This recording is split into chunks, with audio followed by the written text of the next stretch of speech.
58 años de la Primavera Negra Bautista, informe acerca de libertades religiosas del Instituto Patmos, el gato de Cuba ya está en libertad y José Daniel Ferrer sigue incomunicado. Esto es Cubanos en Washington, D.C. y desde aquí le damos la bienvenida a nuestro podcast. ¿Qué tal, Joa? ¿Cómo estás?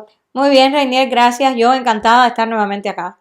¿Qué tal, Mario? ¿Cómo se encuentra? Bueno, aquí me ves, sigo con las gafas, esta vez son otras gafas, pero le estoy cogiendo el gusto porque, no sé, me da la impresión que nos están dando un poquito más de like por las gafas. No, yo veo que su look ha mutado un poco más de un look de pastor a más rock and rollesco, ¿no? No te puedo negar, sí, no te puedo negar, el podcast me está motivando. Qué bien, pues hoy, entre varias cosas, estaremos hablando de lo que para muchos es la Primavera Negra Bautista. 58 años ya de este suceso que ocurrió en abril de 1965, donde más de 50 pastores fueron arrestados por el simple hecho de predicar la palabra de Dios, que habla de libertad, que habla de libre albedrío y por supuesto de que somos seres pensantes e individuales, algo que el narcopartido comunista detesta y quiere desarraigar, ¿no?, del ADN de los cubanos. Buenísimo, Reinier, que toquemos este tema por varias razones. Primero, cuando este podcast se está estrenando y muchos nos ven en el momento que se estrena, pues es sábado de gloria, previo a Domingo de Resurrección, Semana Santa. Y esto es un tema que tiene que ver con el ámbito religioso cubano. Y en segundo lugar, porque en uno de nuestros podcasts recientes hablamos de la Primavera Negra de Cuba, refiriéndonos a los hechos que ocurrieron en marzo del 2003, cuando 75 disidentes fueron arrestados. Pero muy pocos conocen que se puede hablar también de otra primavera negra, pero del año 1965, mes de abril.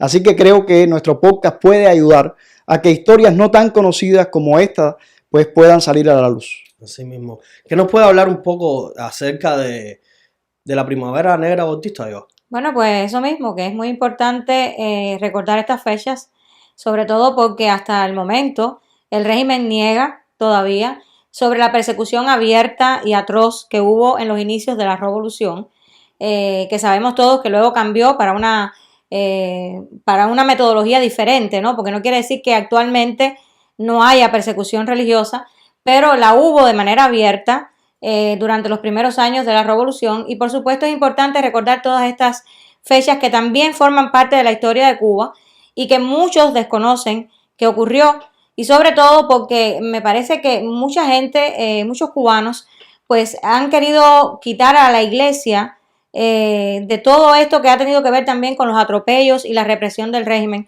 Y una de las víctimas más grandes de atropello, de persecución, ha sido precisamente la iglesia, ha sido precisamente la religión, hablando de manera general, pero bueno, en este caso estamos hablando, enfocándonos por supuesto en la iglesia, ¿no?, en el cristianismo. Y por supuesto el cristianismo fue uno de los principales targets de persecución del régimen, lo sigue siendo, pero en aquellos momentos fue muy abierto. Sí, Mario, usted como pastor bautista, ¿qué nos puede contar acerca de este suceso que pasó? Bueno, en 1965. Lo primero que tengo que decir, Reinier, es que te felicito porque tú siendo joven, pues quieres aprender más de estas historias que muchos, como bien decía yo hace un momento, pues ignoran. Algunos piensan, y tú sabes que en nuestro podcast nosotros hemos hecho justicia y levantamos la voz aquí por todos los presos políticos, los del 11J, pero alguna gente joven como tú piensa que la historia de Cuba, en este caso del levantamiento contra el comunismo, comenzó el 11J. Así mismo, hay muchas personas que asumen, ¿no?, que se está luchando contra el comunismo desde el 11J hacia acá y para nada. En Cuba se está luchando desde que los comunistas llegaron al poder. Exacto, entonces nosotros acá en el podcast pues rememoramos la Primavera Negra del año 2003, pero si queremos seguir hurgando y viajando un poco más en el tiempo, pues entonces llegamos al año 1965 y llegamos a otra Primavera Negra que en este caso sufrió una comunidad religiosa, la comunidad de los bautistas. Pero yo creo que incluso empezar del año 65 todavía es quedarnos más acá. ¿Por qué razón? Debo decirte, Reinier, lo primero que debo decirte es que los bautistas también lamentablemente pecamos de aquel romanticismo al inicio del triunfo de la revolución. Te digo por qué pecamos de romanticismo. Pues aquellos barbudos en la Sierra Maestra pues cautivaron a mucha gente y engañaron a mucha gente. Empezaron por el comandante Polvo, tú sabes, con ese carisma que tenía, engañó a medio mundo. Y los bautistas tenemos que empezar esta historia reconociendo que también pecamos de romanticismo. Una de las primeras cosas que hicimos, por ejemplo, fue donarle un tractor a la reforma agraria, que tú sabes, ellos tanto se vanagloriaban. Y nada, los bautistas, al igual que el pueblo cubano, pensábamos que en efecto había triunfado. En vez de ser una revolución, era una revolución que devolvería al pueblo la Constitución de 1940 y devolvería la democracia. Pero fue un engaño, totalmente. No sé si Joel quiere decir algo de esto, acerca de ese romanticismo, porque hay que empezar por ahí, por la autocrítica. Antes que yo haga Sí. un comentario acerca de esto, yo quería hacer un hincapié en eso último Sí. que usted dijo, y es exactamente una de las grandes patrañas que ha contado la dictadura, es que en Cuba se peleó por esto, que a día de hoy existe por una revolución comunista. A los jóvenes, ¿no?, le han querido meter esto en la cabeza y es totalmente incierto. Todo el proceso revolucionario que existió en la época de la República fue por reinstituir la Constitución de 1940. Esa era la lucha, ¿no?, que desde el último mandato de Batista pues se había desactivado, por decir de alguna manera. Y este era el motivo real. El motivo real era poner en vigor la Constitución del 40, que a pesar de que muchos no la compartamos a pie de la letra, por decirlo también de alguna manera, pues era una Constitución votada en un país libre, ¿no?, en una república legítima. Exacto. Y por tanto era una Constitución legítima. Exacto. Así que... Bueno, yo de todo esto saco algo interesante que siempre ha estado en mi mente, ¿no? Y es el hecho de que los cristianos en Cuba, desde que triunfó la revolución hasta la fecha, han ido como que perdiendo un poco la convicción esa de libertad que nos da Jesucristo, ¿no? O sea, somos seres libres y pensantes, y mucho más los bautistas, que dentro de sus preceptos está incluso la libertad de expresión y sobre todas las cosas, pues ese derecho que nosotros tenemos a poder pensar, a poder participar socialmente o políticamente en la agenda de un país, ¿no? Y eso los cristianos, lamentablemente en Cuba, lo han ido perdiendo precisamente por las imposiciones de la dictadura, ¿no? Y yo quiero recordar, por ejemplo, que antes de la revolución, los cristianos pues se integraron a la lucha en contra de Batista, y ahí tenemos, por ejemplo, el caso del bautista Fran País García, allá en Santiago de Cuba, hijo de pastor bautista, un joven bautista, además de una familia consagrada cristianamente, y él se integró incluso a la lucha violenta en contra de Fulgencio Batista. Luego, en los primeros años de revolución, como bien decía Mario, los bautistas de alguna manera pues creyeron en el mensaje ficticio de Fidel Castro, como la mayoría de los cubanos, y también pues se sumaron a participar, ¿no? Y eso todo estaba bien, porque sucede que en Cuba, si tú eres creyente o si tú eres lo que seas, puedes practicar la religión que practiques o no practicarla.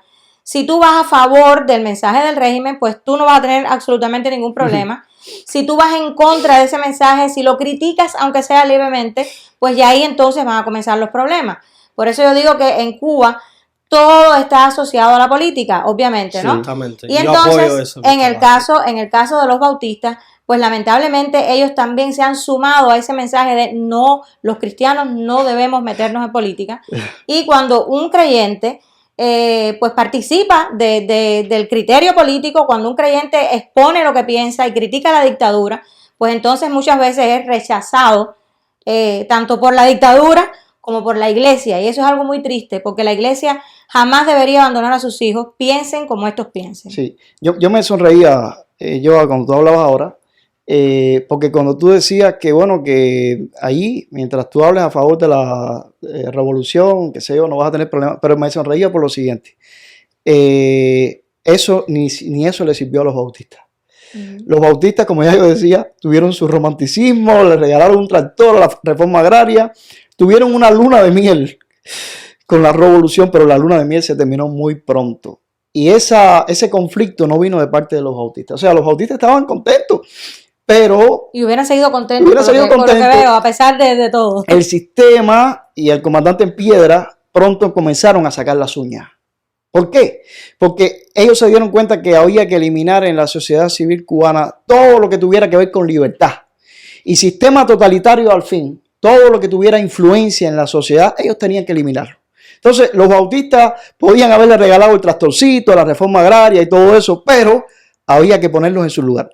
Los bautistas en la época republicana gozaron de todas las libertades que ofrecía la República en Cuba, que con todo lo que se pueda criticar a la República, fue una época de oro, yo podría así decirlo. Sí. En pocos años, Cuba realmente tuvo mucho por lo cual brillar. Y los bautistas, que por cierto, la Convención Bautista de Cuba Occidental, que fue contra la cual en la Primavera Negra de 65 el sistema se lanzó con todo, ellos habían sido legalmente registrados en 1905. Habían comenzado su fervor desde la época republicana, pero en 1905 quedaron registrados legalmente. Y durante los años que siguieron a 1905, los bautistas crecieron por Cuba. Tuvieron sus templos que podían construir, que después ya en la época de la Revolución no se pudieron construir más templos. Los templos que tenemos todavía eran los que estaban desde antes. Y sobre esos templos estaremos hablando. Vamos a hablar también. Sí. Los bautistas tenían sus colegios con tremenda reputación. Una de las primeras cosas que hizo la Revolución fue quitarle los colegios, cerrarle los colegios a los bautistas. Y no solamente cerrarle los colegios, robarle los terrenos de los colegios.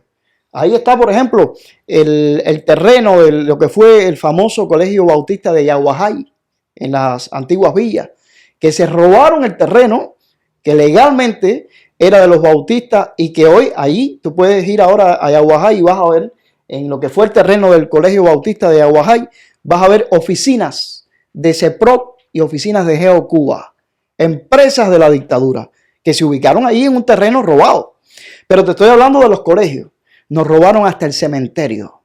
Los bautistas teníamos un cementerio pegado al cementerio Colón ahí en La Habana, pues nos quitaron nuestro cementerio donde estaban enterrados líderes nuestros de los bautistas.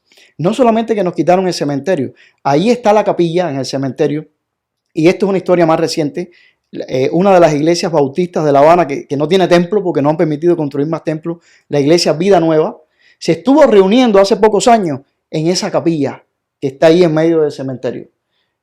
Bueno, se hicieron un poco de la vista gorda a los de asuntos religiosos hasta que hace unos meses atrás le fueron arriba y le dijeron prohibido reunirse en la capilla.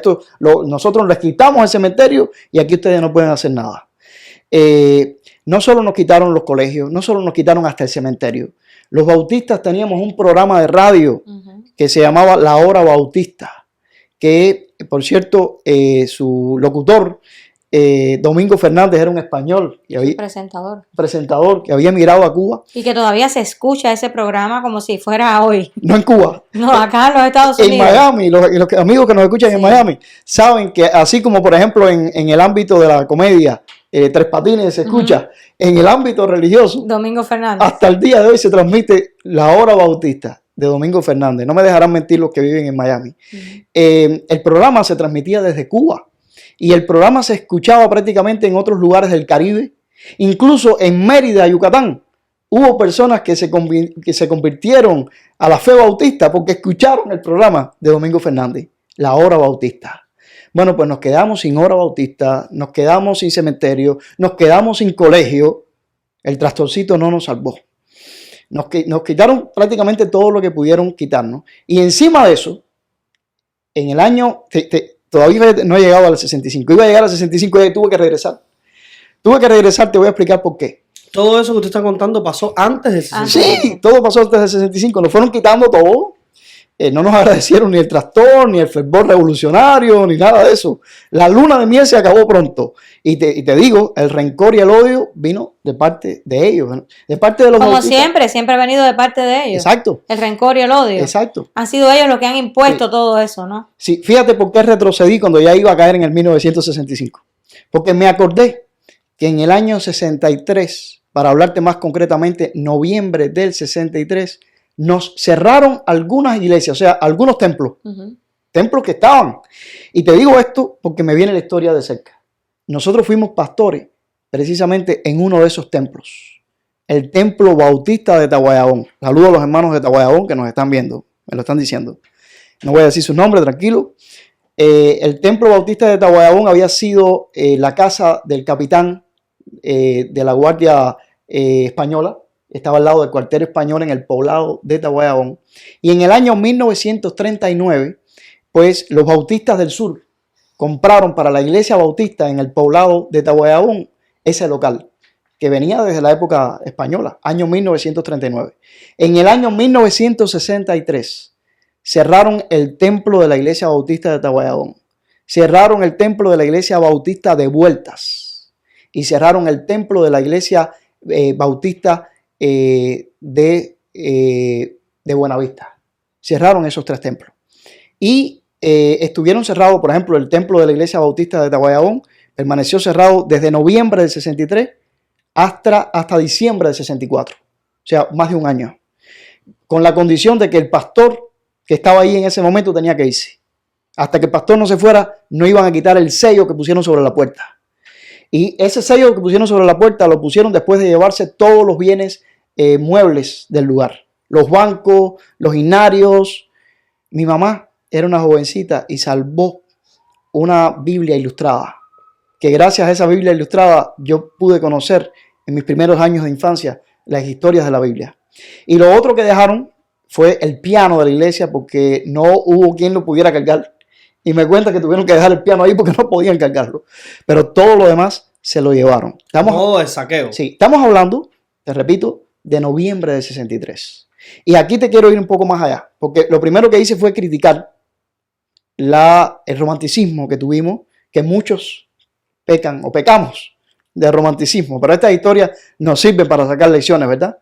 Pero lo segundo que quiero autocriticar no es cuando cerraron esos 3 templos, de Tahuayabón, de Vuelta, de Buenavista, era para que todos los bautistas se hubieran plantado en Cuba.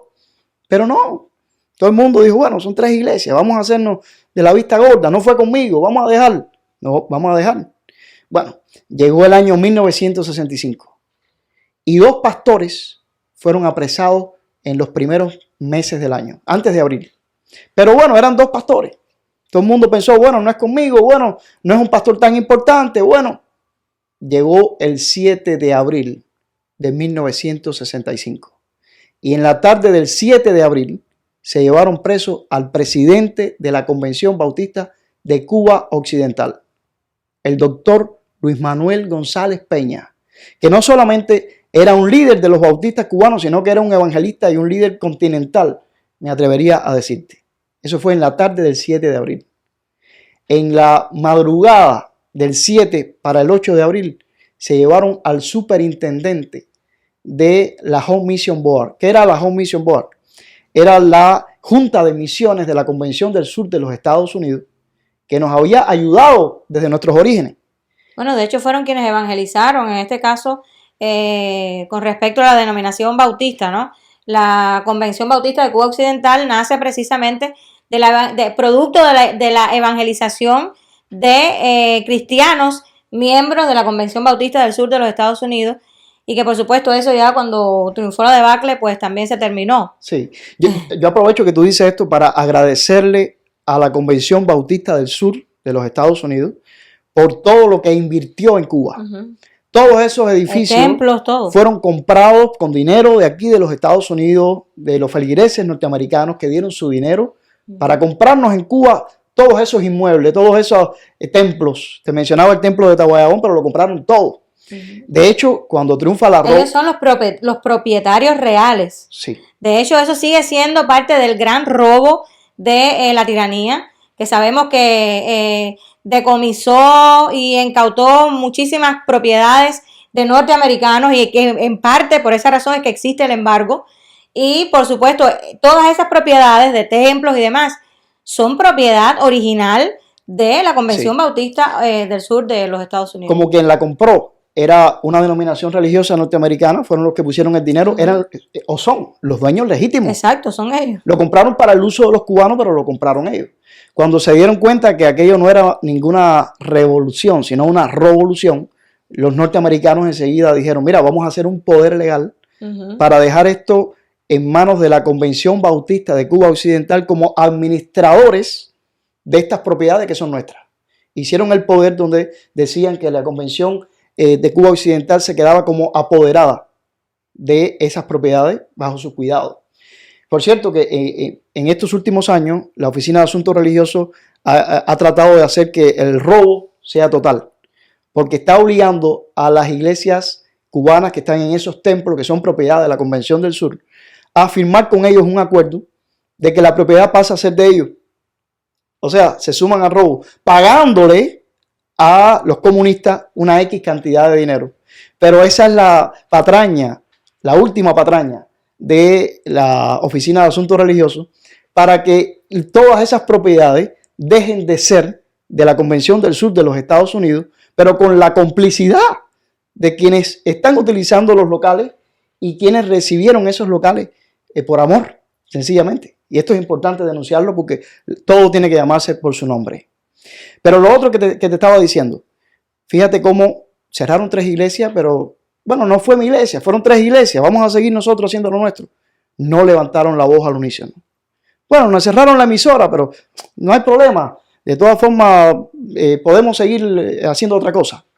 Bueno, nos quitaron el cementerio, no importa, nos pueden enterrar en otro lado. En fin, poquito a poco nos fueron metiendo el pie hasta que llegó la primavera del 65, cuando ya el 7 de abril nos llevan al presidente de la convención. Y como te decía, en la madrugada del 7 para el 8 se llevan preso al doctor Ever Codier, que era el representante, un norteamericano, que era, vamos a decir, el supervisor, el representante de la Convención del Sur. Y a partir de ahí empezaron a llevarse a todos esos, como tú dices, más de 50 pastores. Y a partir de ahí les hicieron los juicios, donde algunos llegaron a ser condenados, por eso te digo que fue similar a la Primavera Negra del 2003, fueron condenados algunos a 30 años de prisión. Wow. Es increíble, es increíble. Es increíble y ridículo, exactamente. Y ridículo. Por supuesto, tú sabes, en la Primavera Negra del 2003, que analizamos aquí hace poco, pues se acusaba a los disidentes de cualquier cosa, menos de tener ideas, porque lo que se le decía al pueblo cubano era que eran mercenarios al servicio del imperio. Por supuesto, para lanzársele a los bautistas también buscaron una excusa. Eran agentes de la CIA. Sí, eso fue... Esa era una de las excusas. Sí, por cierto. Sí, esa es la excusa sí, bien exacto, antigua. la excusa que siempre utilizan, ¿no? Sí. En aquel momento el periódico no era el Granma, todavía el Granma no existía para el uso que tú sabes que se le da en Cuba. Lo que existía en aquel momento era el periódico Revolución. Parece que para que la gente no lo sustituyera por la palabra revolución, lo desaparecieron y entonces pusieron el Granma. Bueno, el titular en la mañana del 9 de abril de 1965 del periódico Revolución fue: capturada banda de espías y su cabecilla yanqui. Capturada banda de espías de la CIA y su cabecilla yanqui. Ese fue el titular. Todos los pastores presos. Hay que decir aquí, como mismo nosotros hablamos también de las mujeres cubanas cuando la Primavera Negra del 2003, fíjate que hay similitudes, que las damas de blanco entonces fueron las que salieron a las calles y consiguieron la libertad de sus esposos, salieron vestidas de blanco con las flores en las manos. Bueno, pues las mujeres de los pastores en Cuba se pusieron los pantalones. Y déjame decirte que hay que agradecerle a las mujeres cubanas por haber salvado la obra bautista en Cuba. Porque esas mujeres ocuparon el rol de los pastores. Y fíjate, esto que te estoy diciendo ahora es sumamente interesante. Porque quienes me ven y critican muchísimo a la Convención del Sur de los Estados Unidos, una de las razones por las que critican a la Convención del Sur de los Estados Unidos es que la Convención del Sur hasta este momento no ordena mujeres al pastorado. Esto podría ser... Bueno, tampoco la Convención Bautista de Cuba Occidental. Sí, pero ojo con esto, la Convención de Bautista de Cuba Occidental no llegó a eso. Pero las mujeres en la práctica, hay que decirlo así, eran las pastoras. Las pastoras, las mujeres, ya le estoy diciendo pastoras, eran las que se paraban los domingos ocupando el lugar de sus esposos a predicar la homilía o el sermón dominical. Ellas eran las que dirigían la iglesia. Wow. O sea que como mismo las damas de blanco en el año 2003 ocuparon el rol de sus esposos, de sus maridos y levantaron la voz, las mujeres de los pastores ocuparon su lugar y lo hicieron muy pero muy bien y salvaron la obra. Esa es la razón por la que, por ejemplo, para mí, que vengo de la Convención Bautista de Cuba Occidental, una hija de la Convención Bautista del Sur, no me resulta tan extraño ver a una mujer que predique tras un púlpito. De hecho, fue una mujer a quien quiero rendir honor, murió el año pasado, precisamente, Débora Esther Hernández. Fue mi pastora, tengo que decirlo así, cuando yo tenía 9 años, que tú sabes que es una edad clave para un niño. A quien yo escuchaba domingo tras domingo, no era a un hombre tras un púlpito, fue a una mujer que predicaba muy bien la palabra de Dios y que dejó una huella en mi vida. O sea que hay que decir eso, que el rol de las mujeres. Y hay que decir también que no todo terminó con la prisión de estos pastores. No. Había muchos que estaban estudiando en el seminario. ¿Qué hicieron con los seminaristas, con los que estaban preparándose? Bueno, pues enseguida les aplicaron las UMACs, Unidades Militares de Apoyo a la Producción, que no eran más que campos de trabajo forzado, campos de concentración. Y que no fueron exclusivamente bautistas, o sea que eso también hay que enfatizarlo. Sí. Las UMAPs ya se salieron del marco bautista, Sí. y ahí por supuesto pues entraron pastores de diversas denominaciones evangélicas, católicos también. Hay que hablar también, por ejemplo, del gran éxodo de sacerdotes católicos que hubo precisamente por la opresión del régimen y por la persecución. También la opresión que es creo que fue el grupo religioso que mayoritariamente fue víctima de las UMAP, que fueron los testigos de Jehová. Realmente fue algo terrible, ¿no? Y bueno, por supuesto, sabemos que también dentro de todo esto entraron también los homosexuales, que a veces es risible ver a los homosexuales que defienden a esa revolución y que hablan también del Che Guevara y todo ese nivel de fantasía, ¿no? Cuando realmente ellos fueron, junto a los testigos de Jehová, a mi juicio, fueron las principales víctimas de las UMAP y fueron los grupos más maltratados dentro de esta negra historia. Aquí no podríamos llamarlo ya Primavera Negra, sino historia negra de nuestro país, ¿no? Sí, esa es una realidad. Y de hecho, pues sin ellos pretenderlo, pues las unidades militares de apoyo a la producción, que por cierto tuvieron que eliminarlas por el escándalo internacional que se armó en una época en la que nadie escuchaba, pero que eso salió a la luz. Y entonces, bueno, luego mutaron en lo que se llama todavía en Cuba las EJT, Ejército Juvenil del Trabajo.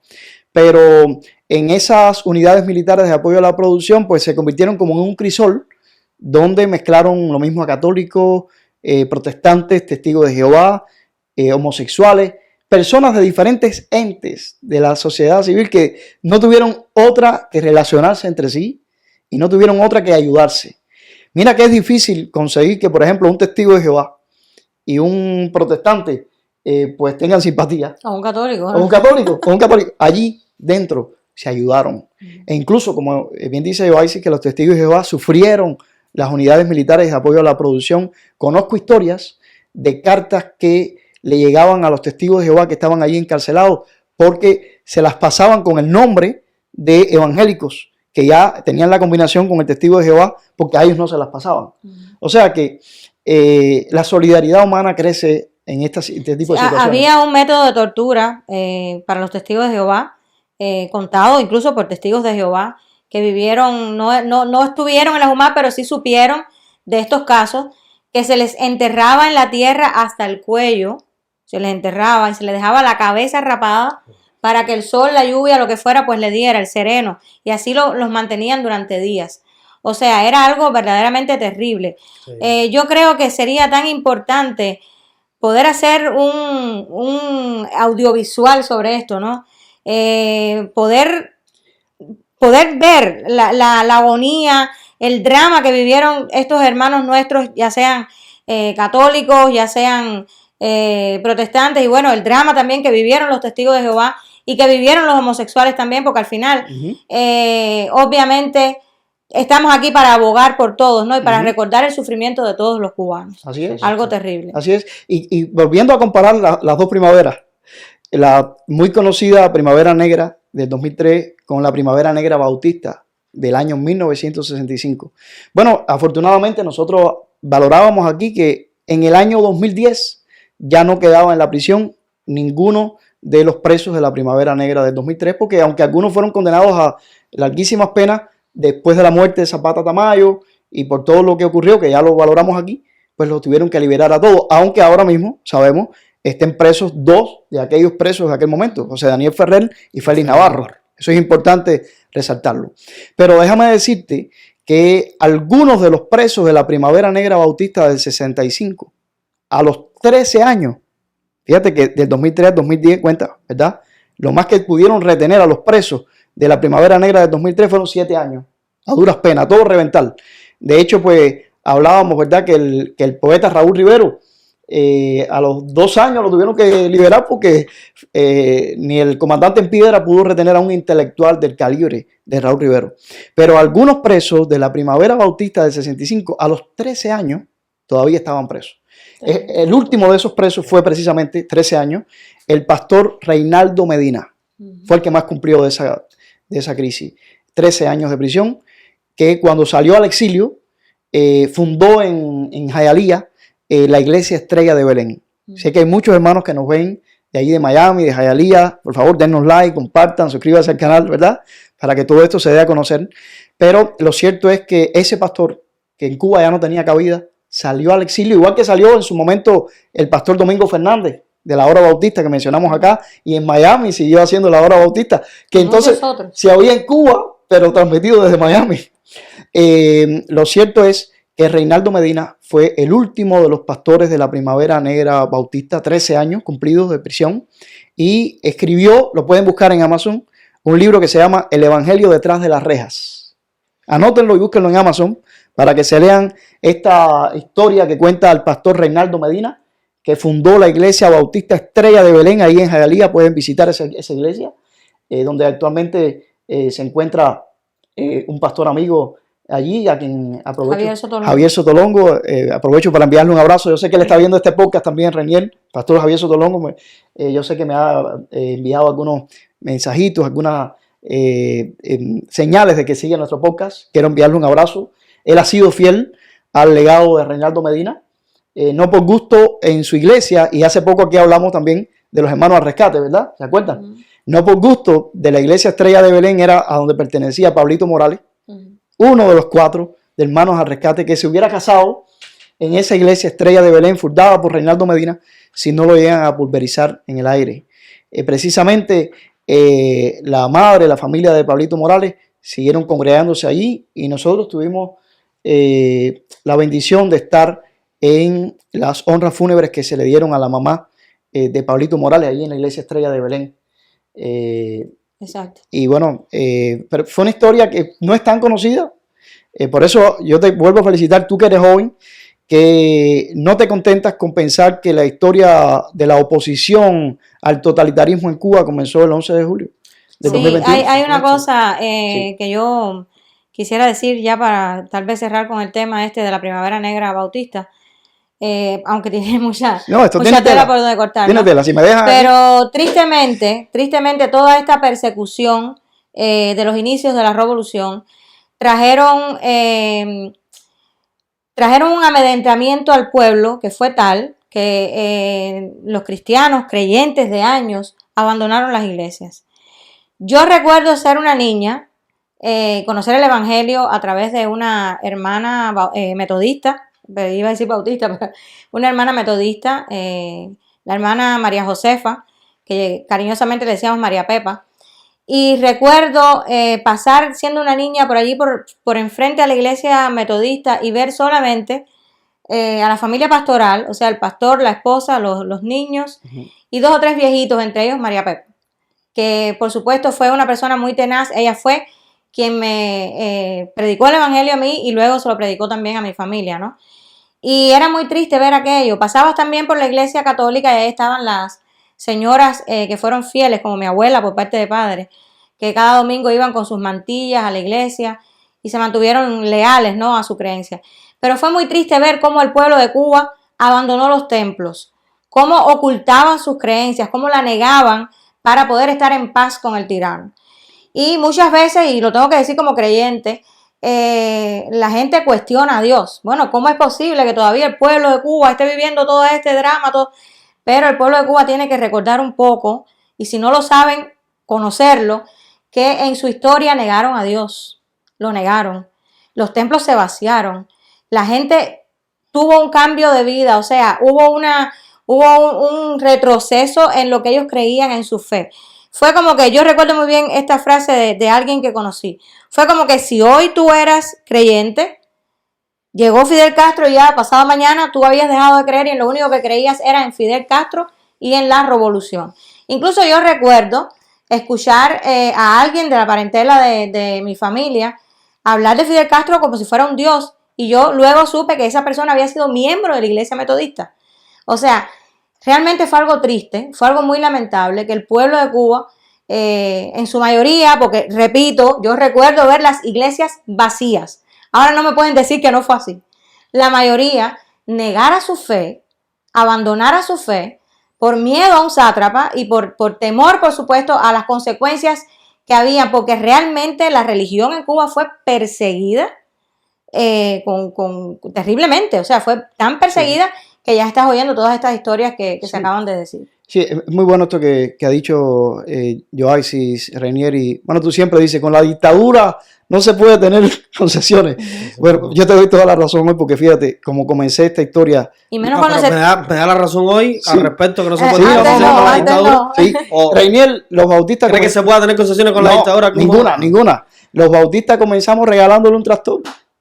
Y mira lo que nos hicieron. Bueno, pero vamos a imaginar que fue el momento en el que todos estaban engañados. Sí, yo hace poquito... El momento de nebulosa, no se exacto. sabía las reales intenciones. Tú mismo creo que nos compartías un video que alguien publicó de sobre los inicios de Fidel Castro, hablando de cuál era la naturaleza de la revolución. Sí. Fue cuando el periodista del New York Times subió hasta la Sierra Maestra a entrevistarlo, y él allí con su cara de inocente, no, que va, esto no va a ser una... Digo que no era comunismo. No, esto no es comunismo, esto no es robo. Esa fue la primera mentira. Exactamente. Aquí, por supuesto, no se le va a expropiar tierras a nadie. Las tierras inutilizadas van a ser para los campesinos. Digo que no quería poder. No se va a expropiar nada. El poder no, precisamente hemos luchado en contra de una tiranía para poder instaurar la libertad. Y si usted va a ser alguna vez presidente, bueno, yo voy a ser presidente si yo llego al poder a través de elecciones libres. Esas fueron las palabras de Fidel Castro y todos sabemos que fue una total falacia, ¿no? Por lo tanto, mucha gente fue engañada. Lo triste fue que no abrieran los ojos rápidamente, sino que por miedo o por lo que fuera, y no podemos olvidar tampoco que la revolución se instauró sobre el terror. Los inicios de la revolución fueron, ¿cuáles fueron?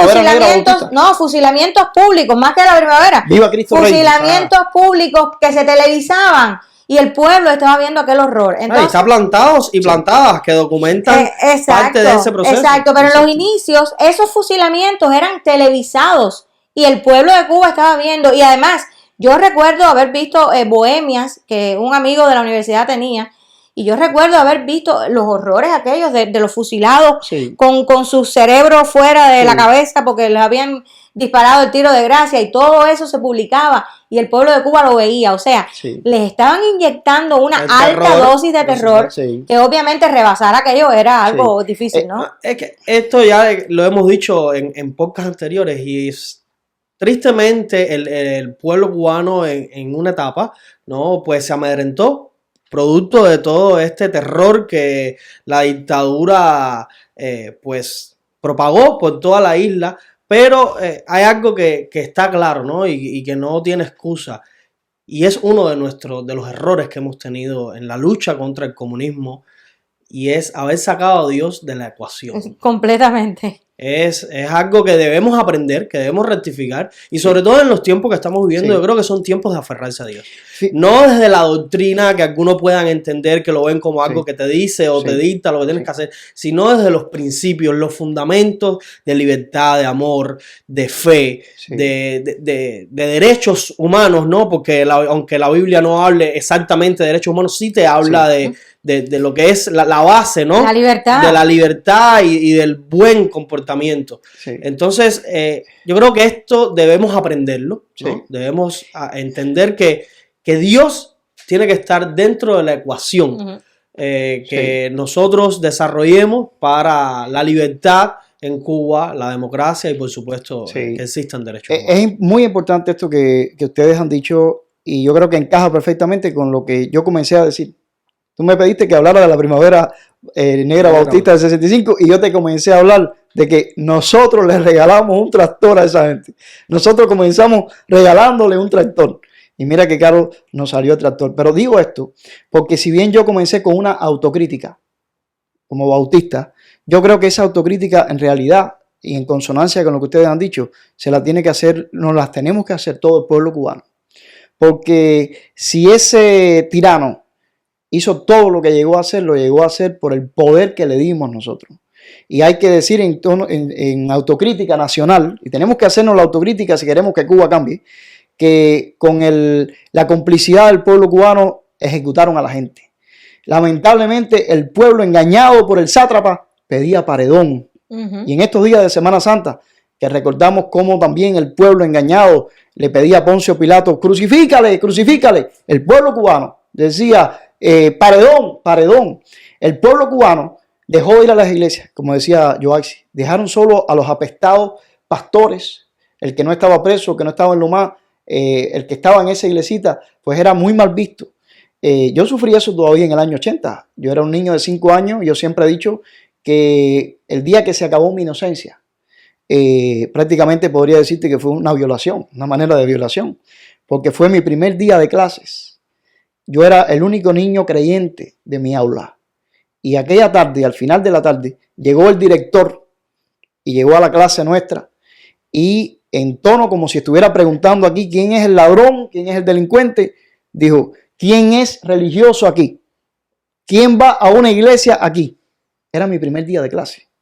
Yo hasta ese momento lo único que conocía en mi vida era mi casa, mi familia y la iglesia bautista, a donde mi familia me había llevado. Pero hasta ese momento yo desconocía que estaba en un mundo hostil y que estaba en un ambiente totalmente adverso. Cuando yo veo a aquel hombre con aquella mirada que no se me ha olvidado hasta el día de hoy, con aquel tono de voz, preguntando, ¿quién es religioso? ¿Quién va a una iglesia? Yo te tengo que confesar, Reniel, hablando de autocrítica, que yo sentí miedo, que mis piecitos de niño de 5 años, flaquito, delgado, temblaron. Porque yo dije, yo me sentí como el ladrón que han atrapado. Yo dije, me agarraron. Yo miré a mi alrededor a ver si había algún otro niño que fuera a alguna iglesia, porque a mi iglesia evidentemente ningún niño allí iba porque los acababa de conocer. Pero miré con la esperanza de que alguno levantara la mano.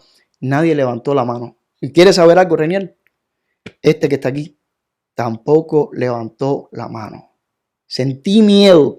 Y por eso te digo... pero usted era un niño, pastor. Era un niño, pero ese día Mario dejó de ser Marito y comenzó a ser Mario.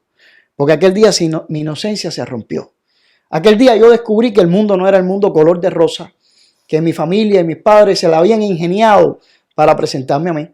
Y aquel día yo sentí miedo en ese momento, pero cuando yo salí de la clase, yo sentí una vergüenza de mí mismo increíble.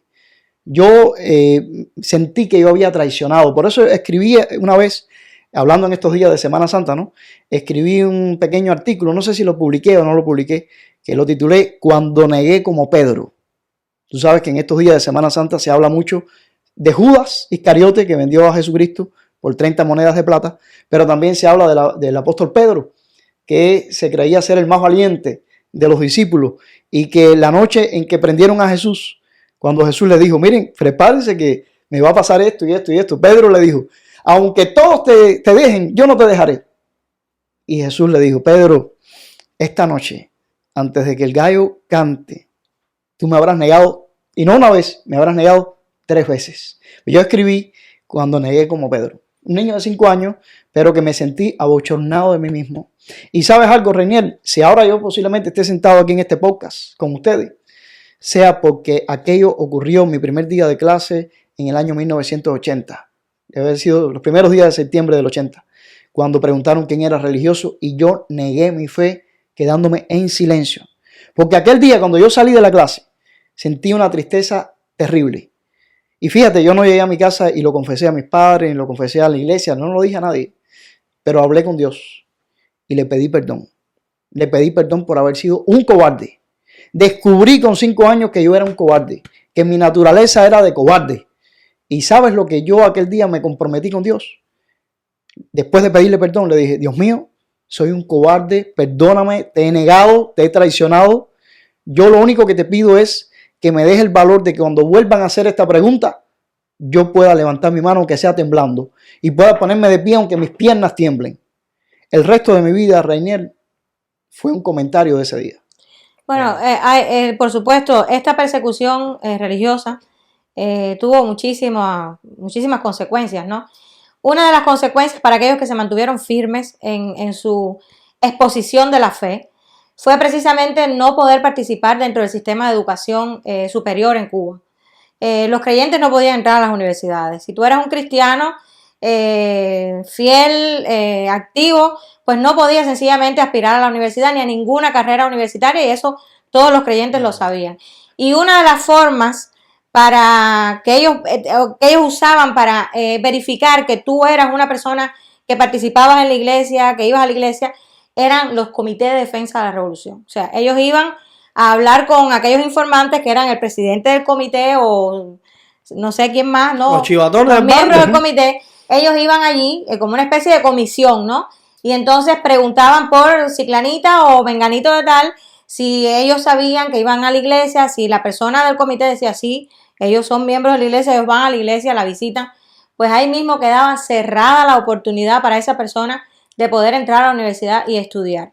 Eso fue durante muchos años, hasta el año 1992, que las cosas cambiaron cuando Fidel Castro... Cambiaron entre comillas. Cambiaron entre comillas, Sí. pero bueno, en este sentido, Sí. ¿no? Cuando Fidel Castro, por una de las tantas veces que ha visto que el agua va a sobrepasar su cabeza para poder salvarse y tomar oxígeno, pues entonces cambió, por supuesto, de figura, ¿no? Figurativamente, pues cambió el estado del Estado cubano, valga la redundancia, del carácter, ¿no? Del Estado cubano de ateo como era a laico, ¿verdad?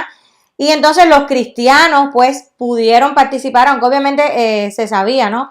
Que muchas cosas iban a ser bien complicadas. ¿Qué momento más o menos en contexto de eso fue, década? Sí, eso fue en el año 1992, cuando tú sabes que empieza a caer el campo socialista. Sí, en el año 89 cayó el muro de Berlín. Exactamente. Se quedaron solos. Y entonces pues se quedaron solos y tuvieron que tomar iniciativas diferentes, reinventarse de alguna manera para poder sobrevivir, ¿no? Y entonces pasaron de ser ateos a laicos. Y por supuesto, todo eso sabemos que no es más que otra figurilla, ¿no? Sí. Pero por esa razón nosotros pudimos entrar a la universidad. Pero sí recuerdo, y quisiera recordarlo aquí rápidamente. Pudimos entrar aunque no pudimos ejercer. No, por supuesto, y aunque obviamente no éramos bien vistos tampoco, porque eso era más que evidente, ¿no?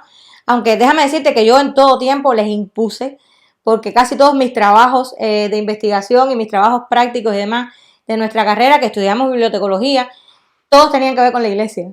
Y todos eran proyectos de la iglesia, de biblioteca. Yo en ese momento era miembro de la iglesia metodista de CAI 25. Y desde aquí le estoy dando un beso grande a mis pastores, al pastor Rinaldo Hernández y a su esposa, que en este caso sí se le llama pastora, Magalis, que fueron mis pastores llenos de amor en una época sumamente complicada en Cuba, cuando no había ni de nada. Yo prácticamente comía en la casa de ellos, ¿no? Comía y almorzaba. ¿Pero está hablando del presente? No, en aquel momento, porque estábamos hablando de la década del 90 cuando yo entré a la universidad. Por eso le digo, porque ahora seguimos. Pero ahora les mando felicidades. O sea, eso pasaba en los 90 y a día de hoy la gente sigue sin tener nada de comer. No, pero por supuesto, pero me estoy refiriendo a aquel momento, ¿no? Específicamente, aunque como bien tú dices, no ha cambiado mucho. Y a ellos, a mis pastores de ese momento, que fue mi momento de juventud de la universidad, que estuvieron ahí para mí todo el tiempo, pues les mando mi saludo. Ellos fueron además quienes me abrieron las puertas para yo poder trabajar en proyectos dentro de la iglesia que les impusimos a la facultad. O sea, tuvieron que aceptar todos esos proyectos porque además eran muy buenos proyectos. Yo presenté en un foro científico estudiantil, mi primer trabajo, un foro científico estudiantil, se llamaba La Biblia, una joya de la literatura universal. O sea, eso era parte de nuestro trabajo, ¿no? Pero yo quiero recordar también, así rápidamente, a hermanos míos que todavía son mis amigos y mis hermanos que todavía mantenemos vínculos, a mi hermano Raulito y a su esposa Nancita, que fueron mis alentadores durante la época de preuniversitario. Ellos estuvieron allí fieles, firmes también, y era muy difícil ser un adolescente, ser un joven cristiano en tiempos tan complicados, y ellos fueron para mí todo un aliciente. Y luego en la universidad, mi amigo José Antonio, mi amigo Pepe, a quien he reencontrado nuevamente, gracias a Dios, a través de las redes, ¿no? Que también fue como una especie de apoyo dentro de mi carrera, donde casi nadie era cristiano y nosotros estábamos allí para apoyarnos el uno al otro, y luego, bueno, apareció Mario. Pero fueron años muy complejos para los creyentes. Aquellos que se mantuvieron firmes, para mí, son los pilares de la iglesia de hoy en Cuba.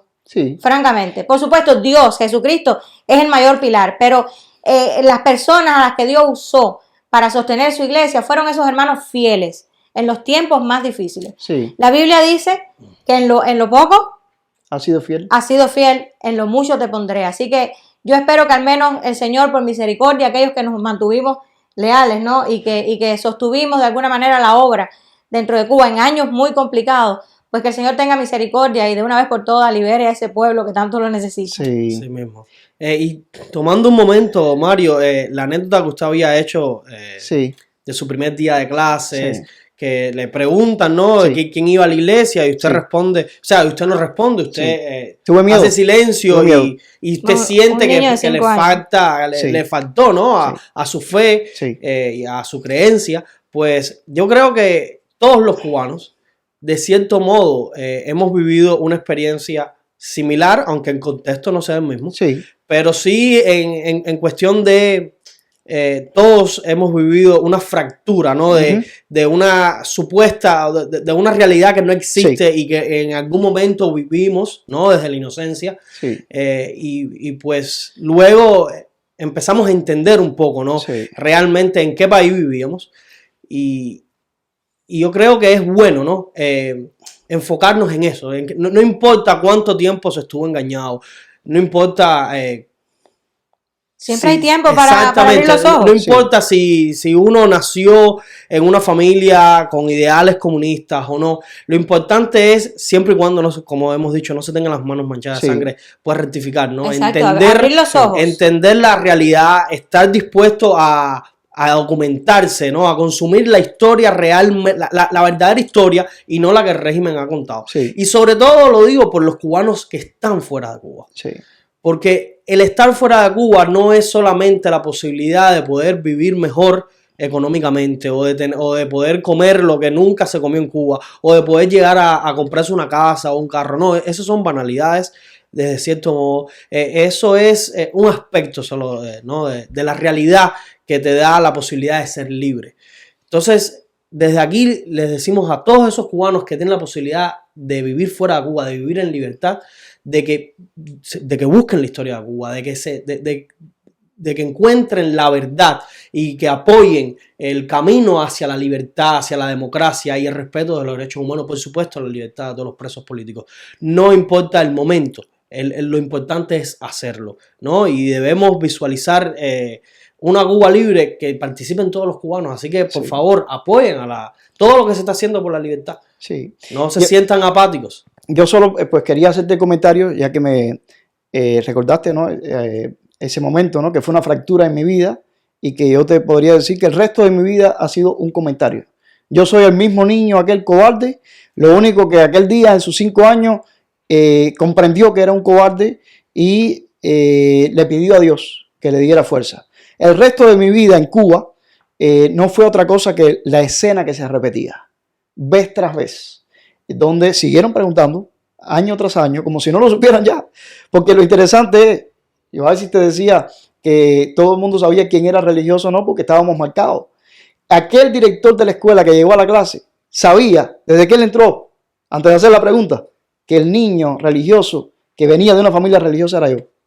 Por lo tanto, él en ese momento, él se vanaglorió y se gozó de ver que el niño era un cobarde y sintió la alegría de pensar que tal vez la familia de la cual provenía ese niño, en ese niño estaba siendo humillada esa familia. Y tal vez dándose, vamos a decir, jactándose de su éxito a la seguridad del Estado o al que fuera, de decirle, creo que hemos tenido un buen comienzo para quitarle el adoctrinamiento a ese niño de la iglesia. Ya ni siquiera en su primer día de clase fue capaz de decir soy cristiano. Así que cuando pasen 5 años, ahí van a tener un comunista. Eso fue lo que posiblemente él pensó, ¿no? Pero no contó con que aquel día en realidad fue violada mi inocencia y hubo una fractura en mi vida y que yo hablé con Dios. No contó con Dios en la ocasión. Y aunque yo no dije nada en mi casa, ni dije nada en la iglesia porque sentía vergüenza de decirlo, sí se lo dije a Dios. Y le dije, por favor, cuando esta escena se vuelva a repetir, perdóname, yo no estaba preparado para este momento. Yo no pensé que me fueran a hacer esta pregunta. Yo no sabía que en este país que yo vivía se hacían estas preguntas.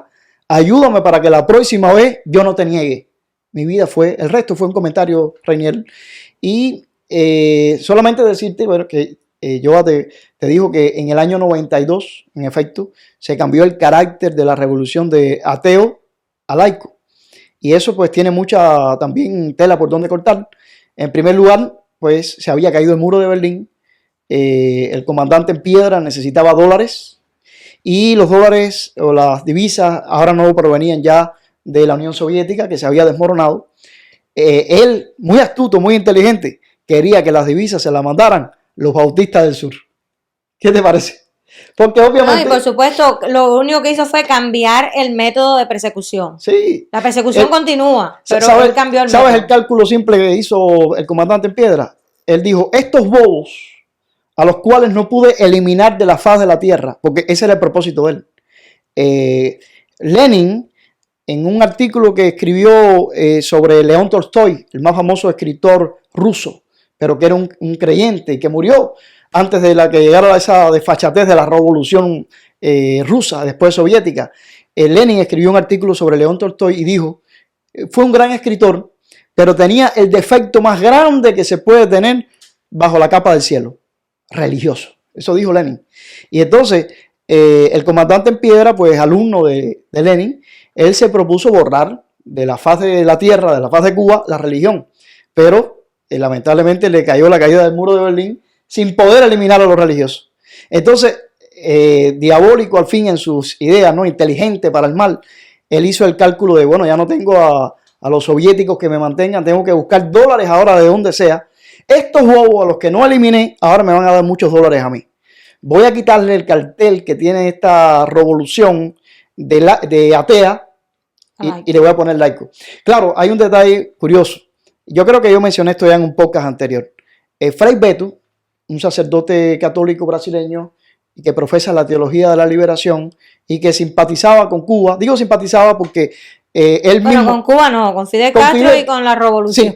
Sí, exacto eso, con el comandante Piedra. Quizás vamos a pensar que fue un romanticismo bobo también de Frei Beto.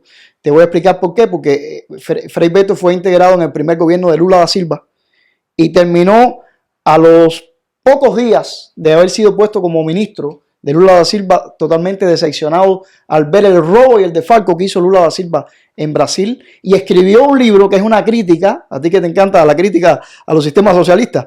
Búsquense el libro La Mosca Azul, que es donde Frei Beto cuenta los desmanes y los robos de Lula da Silva. Bueno, pues lo cierto es que Frei Beto visitó Cuba precisamente en ese proceso que se había caído el muro de Berlín, que Fidel Castro estaba buscando los dólares. Recordemos que Frei Beto es el que hace la famosa entrevista a Fidel, que se publicó con el nombre de Fidel y la religión. Y Frei Beto, en uno de esos viajes a Cuba, pues le hace una pregunta a Fidel, al comandante Piedra. Le dice, y le dice, comandante sería, le dice, comandante en Piedra, yo tengo una duda. ¿Por qué esta revolución tuya es confesional? Y Fidel Castro le dijo, ¿cómo confesional? Porque bueno, se refería, Frei Beto le está diciendo que tu gobierno es un gobierno que tiene una religión oficial. Y eso para Fidel fue una ofensa. Le dijo, ¿cómo confesional? Y Frei Beto le dijo, sí, ¿tú no sabes que el ateísmo es una religión? Es la religión de los sin Dios, de los que no creen en Dios. Por lo tanto, al tú decir que la revolución cubana es atea, estás diciendo que es confesional, porque profesa la religión de los ateos. Bueno, hasta cierto punto es el comunismo, no te Una lo religión. Dicen, pero te lo venden como una religión. No, es una religión. No hay nada por encima del partido, es lo más importante. Como decía, los hombres son inmortales, pero el partido es inmortal. Exacto, es una religión. Y por supuesto siempre hay un caudillo al cual se le endiosa, ¿no? Exactamente. Un mesías. El polvorón. Y entonces fue... Lo venden como una religión. Entonces Frei Beto fue el que se lo dijo. Le dijo, mira, tú tienes un estado confesional. Y entonces ahí encontró una buena excusa el comandante en Piedra para hacer el anuncio, porque tú sabes que lo que y para demostrar que él hacía para demostrar que él hacía lo que le daba la gana cuando le daba la gana. Bueno, en este caso alguien me sugirió y ahora yo voy a hacer porque me da la gana a mí, ¿no? Sí. Lo que él dijera, Era tú así. sabes, si hasta ayer cumpliste porque tenías dólares y estaba penado y hoy tú dices, Ya hoy cambió la hoy cosa. se pueden tener dólares, pues fue parecido. Él dijo, bueno, a partir de ahora dejamos de ser ateos, Ujú. vamos a ser laicos. Y entonces ahí es cuando tú ves al comandante Pogo, Porque yo lo dispuse y me dio la gana. sí, entonces congraciándose. El problema no era la piedra, el problema era decirle Sí, comandante. sí, ahí se estaba congraciando, entonces empezó a invitar a los papas, empezó a darse una aureola religiosa, ¿no? Pero lo que quería era sobrevivir. Y lo que quería era que, por ejemplo, los mismos bautistas del sur, que salieron robados y estafados y expulsados de la isla, con su superintendente preso como si fuera un espía de la CIA, pues entonces él calculó que los bautistas del sur podían ser de los que enviaran dinero. Qué bueno que usted dice esto porque es uno de los tantísimos precedentes que tenemos en todo el proceso y sobre todo en estos últimos años de que con los dictadores y con los comunistas no se puede tener ningún tipo de negocio, ningún tipo de concesiones. Ujú. Porque son personas que no tienen principios, son personas que no tienen escrúpulos. Te engañan. Son personas que están dados al engaño y que son muy buenos mentira, en porque la además mentira mienten con una y en facilidad. fingir. Exactamente, y en fingir que están en un proceso de cambio cuando no hay un cambio, cuando más sí puede que exista una mutación, pero una mutación en beneficio de ellos mismos, de poder mantenerse en el poder y con esta única intención. Porque a día de hoy estamos viviendo tiempos donde ellos nuevamente están impulsando muchos matices, ¿no? De que se están cambiando, de que están, ¿sabes? Intentando tener elecciones democráticas, que eso es una estupidez en un lugar donde solamente hay un solo partido. Y también de que están cambiando de presidente y todo esto, ¿no? Para simular un poco de que en Cuba se están dando reales cambios. Sí. Bueno. Cuando lo que se está gestando es una mutación del régimen. Sí. Que no los va a sacar del poder, que los va a dejar detrás del telón y por supuesto que no se va a hacer justicia. Exacto, o sea, como bien decíamos, todo lo que pasó en el año 1992 no fue más que cambiar la estrategia de persecución Maquillaje. a la religión, sencillamente Pero que maquillaje. tenemos que observar ese precedente, Exacto, tenemos que no, tenerlo en cuenta. y de hecho, pues por esa razón quisiéramos estar hablando hoy también en el podcast sobre este informe que ha sacado el Instituto Patmos, que por supuesto se va a comenzar a distribuir acerca de las violaciones a la libertad religiosa dentro de Cuba. Y precisamente el Instituto Patmos, aquí tiene a su coordinador, pues se dedica precisamente a eso, al monitoreo de esas violaciones y a enseñarle al mundo qué es lo que está pasando realmente en materia de religión dentro de Cuba, porque obviamente ellos lo niegan completamente y se esconden detrás del Consejo de Iglesias de Cuba, que es como, podríamos llamar como el vocero de ellos en materia religiosa, ¿no? Para decirle al mundo un mensaje contrario, Sí. o sea, que en Cuba la libertad religiosa es respetada, que los cristianos no son perseguidos, que no pasa absolutamente nada, cuando realmente esto no es cierto. Así que este informe, que está, por supuesto, basado fundamentalmente, o está basado en el año 2022, sobre las violaciones a la libertad religiosa en Cuba, creo que va a ser muy importante. Y bueno, pues podríamos hablar un poco también acerca de esto, ¿no? Y de lo que está pasando ahora mismo en la actualidad dentro de Cuba, de qué manera es que el régimen viola esta libertad, que antes lo hacía abiertamente, una persecución abierta, sin ningún tipo de escrúpulo, pero ahora se cuidan un poco más en la apariencia, pero obviamente siguen violando la libertad de religión dentro de la isla. Sí, yo quisiera empezar hablando acerca de ese tema, sobre que también el Instituto Patmos ha propuesto, o sea, ha llevado este tema a modo de resumen, ¿no? Porque es mucho más amplio que lo que se acaba de presentar en el examen periódico universal que se realiza en las Naciones Unidas. El Instituto Patmos ha hecho un resumen de este proceso que ustedes de investigación que han desarrollado y se ha presentado, pues ahí donde la dictadura se va a tener que someter de cierto modo, ¿no? a todo este tipo de denuncias que de una forma formal y bien documentada se está realizando. Sí, lo primero que quiero decirte al respecto de esto, Renier, bueno, es felicitarte también, de nuevo. Gracias. Porque has dicho, pero es trabajo de todos, ¿no? Te digo no porque has dicho bien el nombre del Instituto Patmos, te digo esto porque la gente tiende a decir mal el nombre. nos han dicho el Instituto Pasmos, como si fuera un club de pasmados, o Instituto Palmos, en fin, No, muchas. para hacer una verdad, yo mismo en un principio No, es usted lógico. me Es lo- rectificó, ¿no? Es Patmos, Sí. porque yo decía Palmos. Sí, no, es lógico porque no es algo que forme parte del argot normal de nosotros. Mucha gente piensa que Patmos, P-A-T-M-O-S, son las siglas de algo, ¿no? Porque como tenemos muchas organizaciones que se identifican por las siglas, pero no son siglas de nada, es un nombre.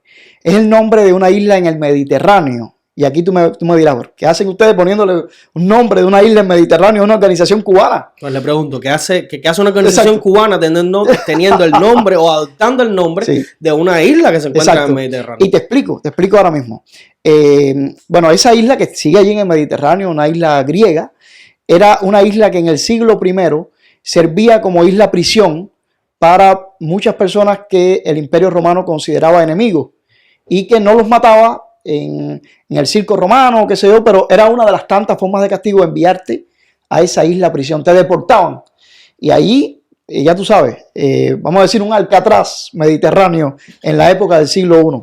Fue en ese lugar que Juan escribió, o sea, recibió las visiones que cuenta en el libro de Apocalipsis, el último libro de la Biblia, que fueron visiones de esperanza. O sea, un preso en la isla de Patmos, bajo persecución, bajo tribulación, Dios le revela que el triunfo final es el del bien, que en esta lucha entre el bien y el mal, la última palabra la tiene el bien, como va a ser en el caso de Cuba.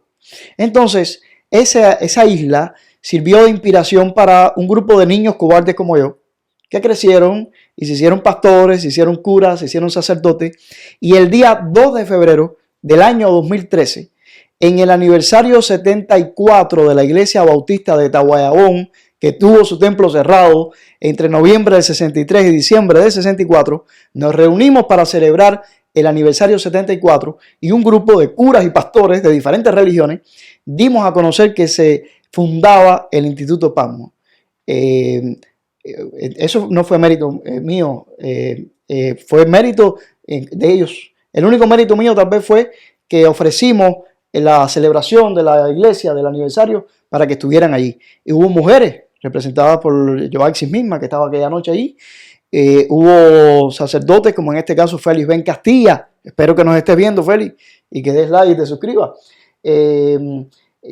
Mencionamos aquí, ¿verdad? Hace poco cuando hablamos de Orlando Zapata Tamayo, a Katia y a su esposo, ¿verdad?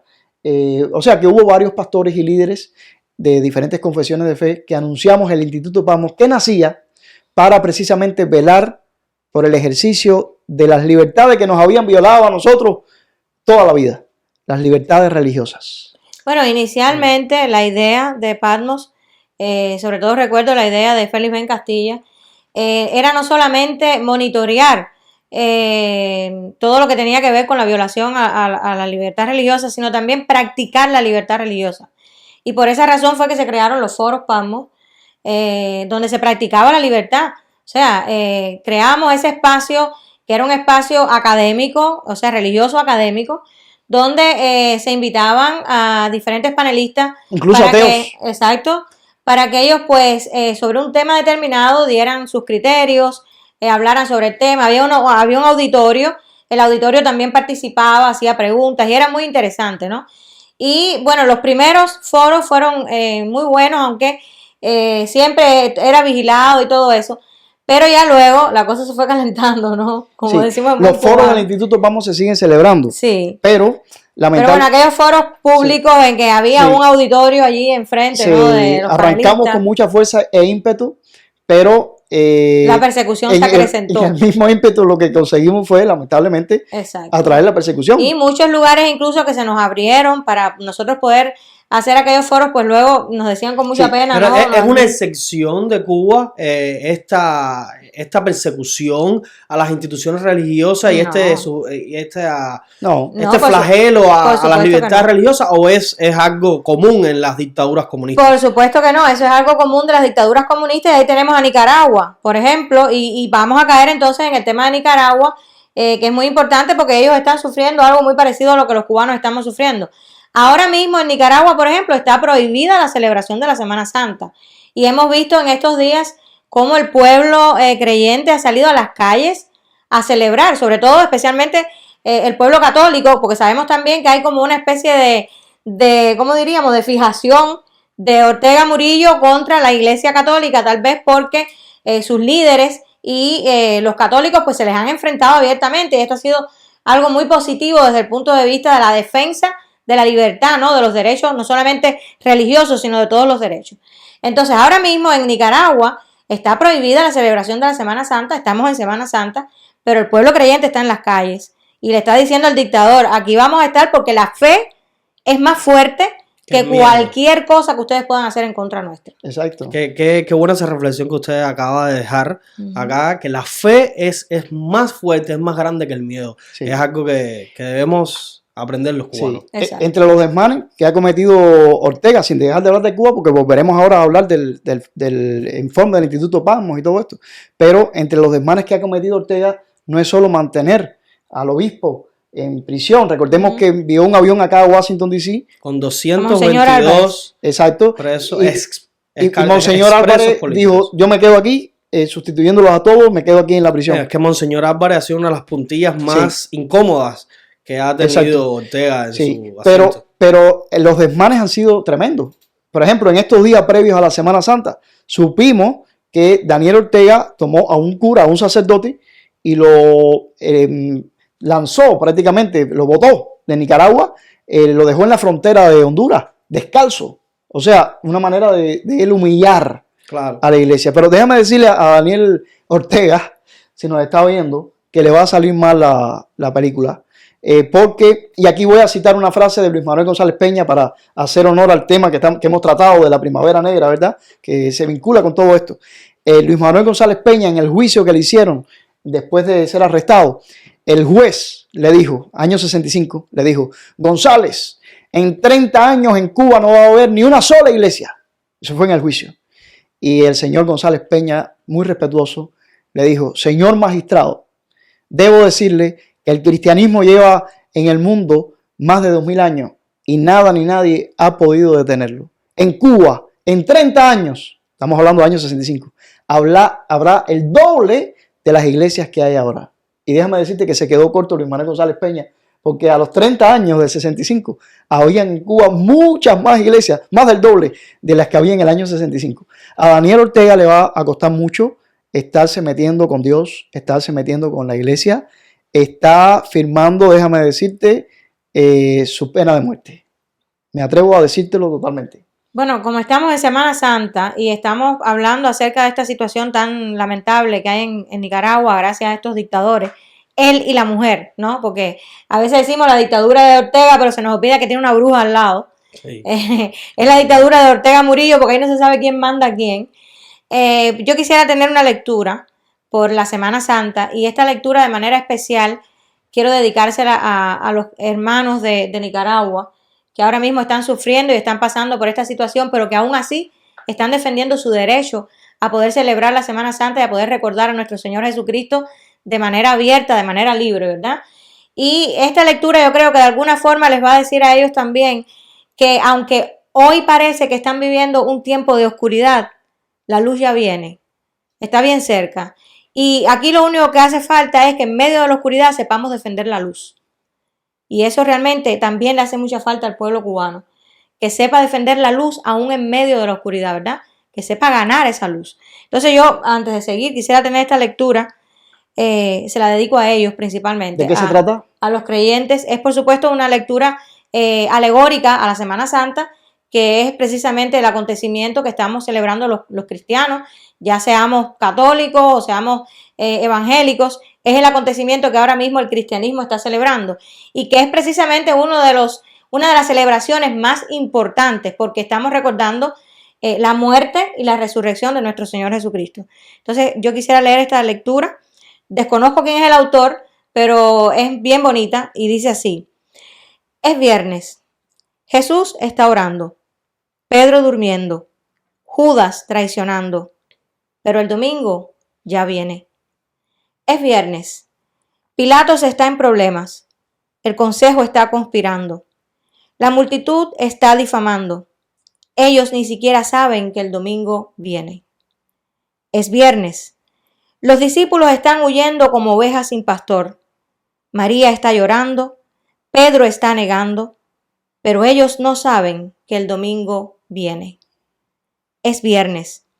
Los soldados romanos golpean a mi Jesús, lo visten de púrpura, lo coronan con espinas, pero ellos no saben que el domingo viene. Es viernes. Miren a Jesús caminando al Calvario. Su sangre se derrama, su cuerpo y su espíritu está acongojado. Pero mira, solo es viernes. El domingo viene. Es viernes. El mundo está ganando, la gente pecando, el diablo se está burlando. Es viernes. Los soldados clavan las manos de mi Salvador a la cruz. Ellos clavan los pies de mi Salvador a la cruz y luego lo levantan junto a unos criminales. Es viernes. Pero déjame decirte algo. El domingo ya viene. Es viernes. Los discípulos se preguntan qué es lo que le ha pasado a su rey. Y los fariseos están celebrando que sus planes se han logrado. Pero ellos no saben que solo es viernes, que el domingo ya viene. Es viernes. La tierra tiembla. El cielo se oscurece. Mi rey entrega su espíritu. Es viernes. Toda esperanza se ha perdido. La muerte ha vencido. El pecado ha conquistado y Satanás cree que ha vencido. Es viernes. En la tumba lo pusieron. Los romanos lo sepultaron. Con una piedra lo encerraron. Pero solamente es viernes. Simplemente viernes. El domingo ya viene. Wow. Wow, bonita. Un mensaje de esperanza. Sí. Ahora mismo hay oscuridad, hay tinieblas, pero la luz ya viene. Y eso se cumple para Nicaragua, pero también para Cuba. Exacto. Y Para menos todos mal- los países y los Sí. pueblos que están luchando por su libertad. Menos mal que yo ando con gafas oscuras, Reniel. Es otra ventaja de tener gafas oscuras porque de verdad que esto me ha conmovido esta lectura. Ah, bien bonito. Porque a veces nos pensamos que el viernes es eterno, caballero. Ujú. Y Cuba ha vivido un viernes bastante largo, Bastante pero el largo. domingo viene, señores. Así El mismo. domingo viene y vamos a volver a ver una Cuba que ríe. Estoy convencido de eso. Sí mismo. Y para volver, Renier, a lo del el informe del Instituto Vamos, para no dejar a la gente que quedó tal vez motivada para escuchar de qué se trata. Yo comencé diciéndote de los orígenes de PACMO, año 2013. Una de las cosas que hemos hecho ha sido, cada vez que podemos, porque esto lleva tiempo, lleva esfuerzo, hacer un informe donde nosotros narremos con los datos que podamos conseguir, porque es muy difícil Ujú. monitorear, porque si bien la capacidad que nosotros podamos tener de intentar desentrañar lo que está pasando es muy limitada, la capacidad de reprimir del sistema es mayor que la que tenemos nosotros, lamentablemente, de reportar. Pero cada vez que hemos podido, a veces hay años que no hemos podido, cada vez que hemos podido hemos hecho un informe. Y no solamente hemos hecho informes de lo que ha pasado en el año, sino como tú bien decías, también hemos podido enviar ya por segunda vez nuestro reporte, nuestro informe a Ginebra para el examen periódico universal al cual Cuba este año 2023 va a tener que presentarse. La dictadura. Sí. Gracias, Renier, porque sí, a veces... Pues que así le dice la ONU. Sí, Cuba. la ONU le dice Cuba. Desgraciadamente Gracias. todo lo que la dictadura Sí. hace, pues Sí. supuestamente representa a Sí. Cuba, pero no es la de realidad. Hecho, de hecho, No para es la mí, por realidad. ejemplo, es sumamente complicado redactar Sí. un informe así porque hay que llamarle No, gobierno de hecho, te voy a decir... a esa dictadura, Alcis, tiranía. tuvo una participación primordial en la elaboración de este informe, pero yo tuve que sentarme después porque las No me dictaduras, No los me nace. regímenes totalitarios llovían. Y una de las cosas que exige la ONU es que Exacto. esto tiene que redactarse en un lenguaje diplomático. Ajá, Entonces tuve yo que cogerlo después y con el dolor de mi alma, tiene ese filtrar, gobierno. coger la pinza y quitarle dictadura, quitarle Régimen. régimen totalitario. Llovían por donde quiera. Tuve que quitárselo y ponerle con el dolor de mi alma lo que tanto te duele a ti, gobierno. No, yo no hubiese podido. Pero el problema es que si no Ni lo... siquiera le puedes llamar desgobierno. El problema es que la ONU tiene sus requisitos, sus parámetros. Sí, sus reglas, claro. Claro. Y entonces uno de los parámetros es que tú no puedes utilizar ese tipo de calificativo, ni aunque se refiera a la dictadura. Al final del día es más importante que el informe llegue Exacto. que el no decirle Exacto. como verdaderamente ¿Cómo se llama? Sí. Con Entonces, el nombre que tuvimos llama. que- Dictadura Sí, comunista. tuvimos que hacer un gran esfuerzo, un enorme esfuerzo por segunda vez para enviar nuestro segundo informe. Debemos decir que cada 4 años todos los países que son miembros de la ONU tienen que, gústenle o no, sentarse en el banquillo para el examen periódico universal. Pues este año le toca, 2023. Nosotros ya habíamos enviado el anterior, que fue en el año 2017 se presentaron, y entonces nuestro informe fue aceptado. Fue nuestra primera experiencia de hacernos la harakiri, de quitar dictadura, de quitar... es una experiencia bastante fuerte, pero sí, la hicimos, y lo más importante es que le logramos colar el informe. Claro. Entonces, al sentarlo, pues sin decirle dictadura, le estábamos diciendo dictadura con los hechos, que ahí se constataron. Este año hemos vuelto a enviarlo. Todavía no te puedo decir si lo aceptaron o no, porque lo que hicimos fue enviarlo. Y sabemos que fue recibido. Sí, el pasado día 5. Fue el día que venció la fecha límite. Así que lamentablemente si algún representante de organizaciones de la sociedad civil se demoró, pues lamentablemente ya el día 5 venció. Ahora, prepárense de aquí a 4 años, desde ahora. Este es un informe que, como Mario dice, recoge 4 años y fue, por supuesto, como bien dice Mario, enviado a la ONU. Pero el otro informe es otro informe aparte que tiene 30 páginas y solamente se basa en el año 2022. Y fíjate la extensión que tiene, o sea, tiene 30 páginas. Imagínate la cantidad de violaciones que hubo durante ese solo año, ¿no? Fíjate el otro esfuerzo. Y esas son las que se han podido resolver. Casi hay que ser mago. Se han podido documentar. Casi hay que ser mago para resumir 4 años, ¿sabes? Fíjate, fue un esfuerzo sobrehumano, porque fíjate, este informe que es sobre el año 2022 está en 30 páginas. Pero el informe al examen periódico universal no solamente te pide que el lenguaje sea de determinada manera, sino que te pone un límite de palabras. Entonces, el informe del Instituto Patmos, al ser el informe de una sola organización, no podía excederse de las 2.700 y algo palabras. Igual Joaxis tuvo un papel fundamental en esto, y ella, el informe para el examen periódico universal, lo dejó no solamente crudo por dictaduras que llovían y regímenes que llovían, sino lo dejó en 6.000 y pico de palabras, casi 7.000. Entonces yo tuve... para eso existen los editores, él hizo el trabajo de edición. Yo tuve que sentarme y hacerme la harakiri de quitar dictadura, régimen. Y además resumir lo que yo resumí. Porque las casi 7.000 palabras en 2.700. Porque créeme que lo que yo entregué para que él revisara fue un resumen. Así que él resumió el resumen. Estoy vivo de milagro. Quizás esto les explica a la gente por qué también uso las gafas, ¿no? Porque si me ven los ojos, solo por la operación, ¿no? Los tengo en candela. Lo cierto es, Reinier, que espero que el informe haya sido aceptado, porque el esfuerzo se hizo de quitar dictadura, de quitar régimen, de dejarlo en las palabras que llegan. De resumir el resumen. Sí. Entonces, esperamos que cuando la dictadura se siente ahí en Ginebra, pues nosotros le hayamos colado el gol, igual que las otras muchas organizaciones de la sociedad civil. Exacto. No es Patmos la única organización que está presentando un informe denunciando a la narcodictadura comunista. Eso es importante. Por supuesto. Es importante porque no es solamente una organización la que está trabajando en este tema, hay más organizaciones. Y obviamente... Y deberían sumarse más organizaciones. Exacto. Cuando llegan todos estos gritos, diría yo, ¿no? Obviamente, de alguna manera hay que atender eso, porque es imposible que la ONU pueda negar lo que realmente está existiendo en Cuba. Son realidades. Ya no es solamente una organización, ya son muchas organizaciones. Exactamente. Y aprovecho este pie forzado para repetir algo que pienso repetir en todos los podcasts siempre y cuando aparezca la oportunidad. Y es que esa es la unidad que necesitamos los cubanos, la unidad en el mismo reclamo, la unidad en la misma dirección de ataque hacia la narcodictadura comunista.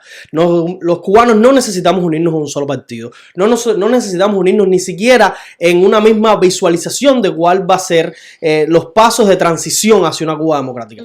Lo que necesitamos es unión en el mismo reclamo, unión en el mismo foco de ataque. Porque ahí es donde vamos a derrocar a la dictadura, donde todas nuestras fuerzas estén unidas hacia una misma dirección. Exactamente. Claro. Pues Reinier, lo que te debo decir sobre el otro informe, que es el informe que hicimos no para presentarlo a una organización específica. Este informe es de 2022. De manera documental y aún así, vuelvo y repito, es con la información que se ha podido conseguir. O sea, eso no quiere decir que ahí está todo. Tal vez cada año dé para escribir un libro voluminoso. No, y seguro se deben quedar muchísimas cosas que no se han podido. Pero como no estábamos obligados, digamos, a presentarlo para un examen periódico universal, ahí fue como el desquite, ¿no? Entonces, pues, por eso hay 30 páginas podían haber sido 300. Ahí se le déjame llama decirte. dictadura. Sí. Ahí se le llama como se llama. Usted- Sí. Y tú me dirías, bueno, ¿a dónde va este? Bueno, este va a todos lados. Y porque el del... Sin ser un punto cardinal, Sí, ¿no? el examen periódico universal no lo podemos dar a conocer ahora. Eso es otra regla, hasta que ya la misma ONU lo publique. Claro. Y usted puede encontrar el informe del Instituto Pasmo que se presentó el examen periódico universal anterior, entrando a la página de la ONU, Cuba, y ahí va a encontrar nuestro informe anterior. Pero ese informe enviado ahí ahora no lo podemos publicar. El que sí ya vamos a empezar a publicar y a dar a conocer por todos lados es el informe sobre las violaciones a las libertades religiosas en el 2022. Y si bien en este podcast comenzamos a hablar de la Primavera Negra Bautista del año 1965, pues debo decirte que aunque nosotros seamos bautistas, nosotros no solamente ahí hablamos de los bautistas, aunque daría para hacer un informe larguísimo, sino que hablamos en realidad de las libertades religiosas de todos los grupos, En general. porque las libertades son para todos. Y entonces por eso, ahora que hablábamos de que es Semana Santa, es verdad que es Semana Santa, pero para los judíos es Pascua y para los musulmanes es Ramadán. Bueno, pues tanto musulmanes como judíos, como cristianos, los mismos católicos que protestantes, intentamos reflejarnos ahí en este informe, tanto en el que se envió a la ONU como en el informe del año 2022. Ahora, y aquí sí se nos salió lo de bautistas. Utilizamos como gancho, y yo estoy seguro que esto va a tener tremenda pegada, que la portada que hemos publicado, que escogimos como Instituto Pasmo para dar a conocer el informe de 2022, es la foto de lo que fue hasta el año 2022. Yo te diría que el cuartel general de los bautistas cubanos. Ahorita cuando hablábamos de la Primavera Negra Bautista, te decíamos que los bautistas del sur compraron hasta el templito de la iglesia bautista de Tahuayabón. Bueno, pues en el siglo XIX, entre las propiedades que ya los bautistas del sur comenzaron a comprar, compraron nada menos que lo que había sido el Teatro Jané de La Habana Vieja. Por allá por los años 80 del siglo XIX, compraron ese teatro, un gran teatro, que dejó de ser teatro para convertirse en el lugar principal de los bautistas cubanos y que llegó a ser hasta el año 2022 el lugar llamado llamado Centro Bautista. Ahí se encontraba la iglesia bautista El Calvario, la iglesia bautista más grande de Cuba, específicamente con membresía de la zona de La Habana Vieja, pero también se encontraba como parte del Centro Bautista las oficinas de la Convención Bautista de Cuba Occidental, se encontraba la Editorial Bautista y no se encontraba porque nos robaron, eso fue una de las propiedades que nos confiscaron, la Imprenta Bautista, que era la que estaba en Los Bajos, que nos robaron y la ocuparon hasta que, tú me dirás, ¿qué fue lo que pasó? ¿Dónde está el templo? ¿Y de qué foto ustedes hablan? Bueno, todos recordarán que en el año 2022 hubo una explosión de la cual todavía no tenemos explicación a estas alturas en el Hotel Saratoga. Lo que sí sabemos es que se han demorado bastante con la explicación. La explicación que nos van a dar. No sé, Eso- exacto. eso se cae de la mata. Pero fíjate, en la hipótesis que dieron ellos, de que fue en una manguera de gas, de un camión de gas, ya de entrada, si fue eso, fue una irresponsabilidad total, que no vamos a hablar de edificios, hablemos de las vidas humanas, de las personas que murieron allí y que ellos no han pagado ni van a pagar. Por cierto, un paréntesis aquí porque Pagarán el día que los Sí. enjuiciemos, pero Sí. hasta tanto No hay siguen nada. gozando desgraciadamente de impunidad. sí, no hay nada más importante que una vida humana. Mis condolencias para los familiares, ¿verdad? De esos jóvenes. Había uno de esos jóvenes que era su primer día de trabajo en el Hotel Saratoga, que había estado parado el hotel porque estaba en reparaciones, y cuando estaban a unos días de inaugurarlo, que supuestamente el hotel estaba en condiciones, 5 estrellas, el lugar más seguro de toda La Habana Vieja, que tú sabes que los balcones se están desmoronando, pues explotó. Mira, si la hipótesis que ellos dieron, que hubo un salidero de gas, si fue eso, fue una irresponsabilidad total de ellos. ¿Y por qué usted hace tanto énfasis en si Te explico. fue eso? O sea, usted tiene otra hipótesis y maneja... Te voy a decir otro algo, tipo- y aquí se me sale lo de Bautista. información. Sí, se me sale lo de Bautista. Uno de los lugares, por no decirte el lugar de toda Cuba que era un target, no solo de la Oficina de Asuntos Religiosos del Comité Central, sino de la Seguridad del Estado, era precisamente ese edificio en plena Habana Vieja, el ¿Por qué? Centro Bautista. Te explico por qué. Era el lugar, el cuartel general de los bautistas de Cuba, los mismos que habían sido encarcelados en la Primavera Negra del 65. Si ellos hubiesen propuesto dinamitar el templo bautista, el Calvario, no le hubiera salido tan bien como le salió la explosión del Saratoga. ¿Tú crees que dinamitaron el Hotel Saratoga? No, mira, mira, te voy a decir algo. Yo sigo siendo aquel niñito de los 5 años. Con el objetivo de dinamitar Sí. la iglesia. Yo sigo siendo el niño tembloroso de los 5 años que tuvo miedo de decir yo. Y yo sigo siendo aquel bautista que regaló el tractor. Yo no quiero pensar tan malo, fíjate. Yo no quiero llegar a pensar tan malo. Pero de ellos se puede pensar cualquier cosa. Sí, pero espera un momento, Mario, porque ahora Sí. sí me confundió. Sí. Entiendo que sigue siendo el niño bautista que no quiso Sí. levantar la mano, Sí. pero el bautista que regaló el tractor. Sí. No, lo que te quiero decir es que yo Deja sigo. como muy abierto. Aquí, en este caso, el que se va a atacar soy yo mismo. Yo sigo pero- siendo un ingenuo. Yo sigo siendo un bobo. Yo sigo siendo. ¿Por qué te digo esto? Porque yo estoy hablándole esto a ustedes y les estoy diciendo, yo no puedo creer que ellos sean capaces. Fíjate tú lo que yo estoy diciendo. Cuando en realidad son capaces de eso y de mucho más, caballero. Exactamente. Hay Eso que es. investigar lo que pasó en el Hotel Saratoga. No, eso es por supuesto. Un daño colateral que para ellos, te voy a decir, esto es fuerte lo que estoy diciendo, para ellos justificaría lo que sucedió, es que se deshicieron del cuartel general de los bautistas cubanos. Se deshicieron de uno de los lugares más vigilados de los religiosos cubanos. Un lugar donde que está aquí ahora en tu podcast en Washington, D.C. Nuestro podcast. Sí, se paró allí en ese templo que está aquí, se paró, quizás tembloroso también, y muchos de los que nos vean dirán si fue verdad o no, y dije, lo que estoy diciendo aquí lo dije allí, en ese templo, haciendo un llamado a los bautistas cubanos a que fuésemos como los bautistas del siglo XIX, como el pastor Alberto J. Díaz, que organizó la Sociedad Cubana de la Cruz Blanca, que apoyó a los mambises en sus guerras de liberación. Y yo me paré en ese edificio del Calvario y dije, caballeros, ¿somos bautistas o no somos bautistas? ¿Somos miembros de la Alianza Bautista Mundial o no somos miembros?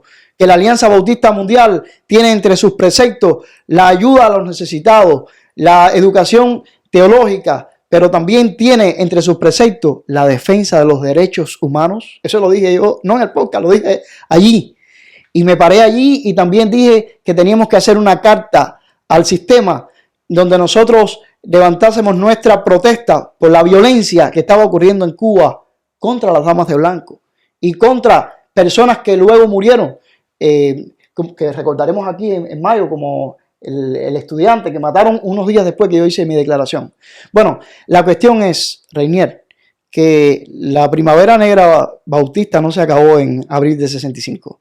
En el año 2022, con la explosión del Saratoga, nuestro edificio histórico, nuestro cuartel general fue destruido.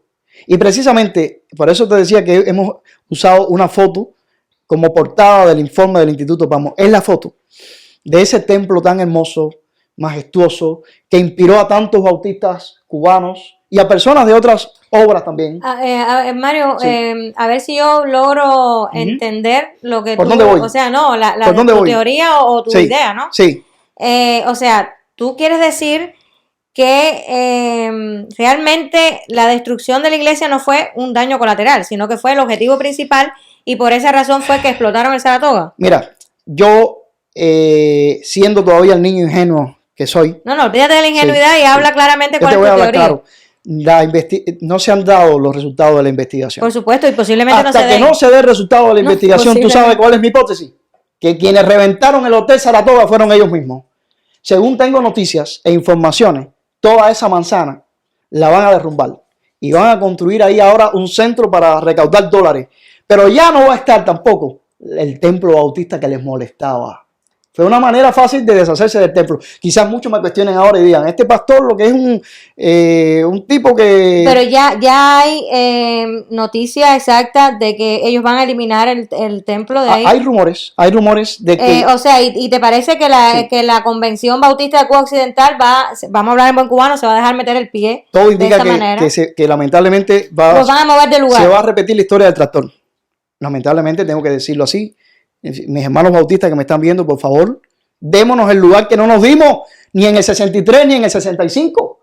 Démonos el lugar. Nos están robando un centro histórico, un lugar sagrado de parte de Dios. Nos lo están robando. Si ellos no reventaron el Saratoga, pues de todas formas se están aprovechando de la destrucción del Saratoga para salirse del templo bautista del Calvario, que por tantas décadas fue un lugar tan especial para los bautistas cubanos. O sea que el daño colateral los está beneficiando. Los bautistas, miembros de la Iglesia Bautista del Calvario, hace algunas semanas atrás, se envalentonaron y fueron para el portal ahí a dar su servicio. Te estoy hablando de centenares de personas, Reniel, después de un 11J. Tú te imaginas cómo estaría la seguridad del Estado, ¿verdad? Claro. Bueno, pues se aterraron. De hecho, le dijeron, miren, los vamos a dejar reunirse en un teatro que han tenido que alquilar. Dinero. Acuérdate que ellos están buscando dinero, dinero y dinero. Pero un arquitecto llamó al pastor de la iglesia y le dijo, miren, nosotros entendemos el dolor de ustedes, tú sabes, ellos entienden el dolor bastante.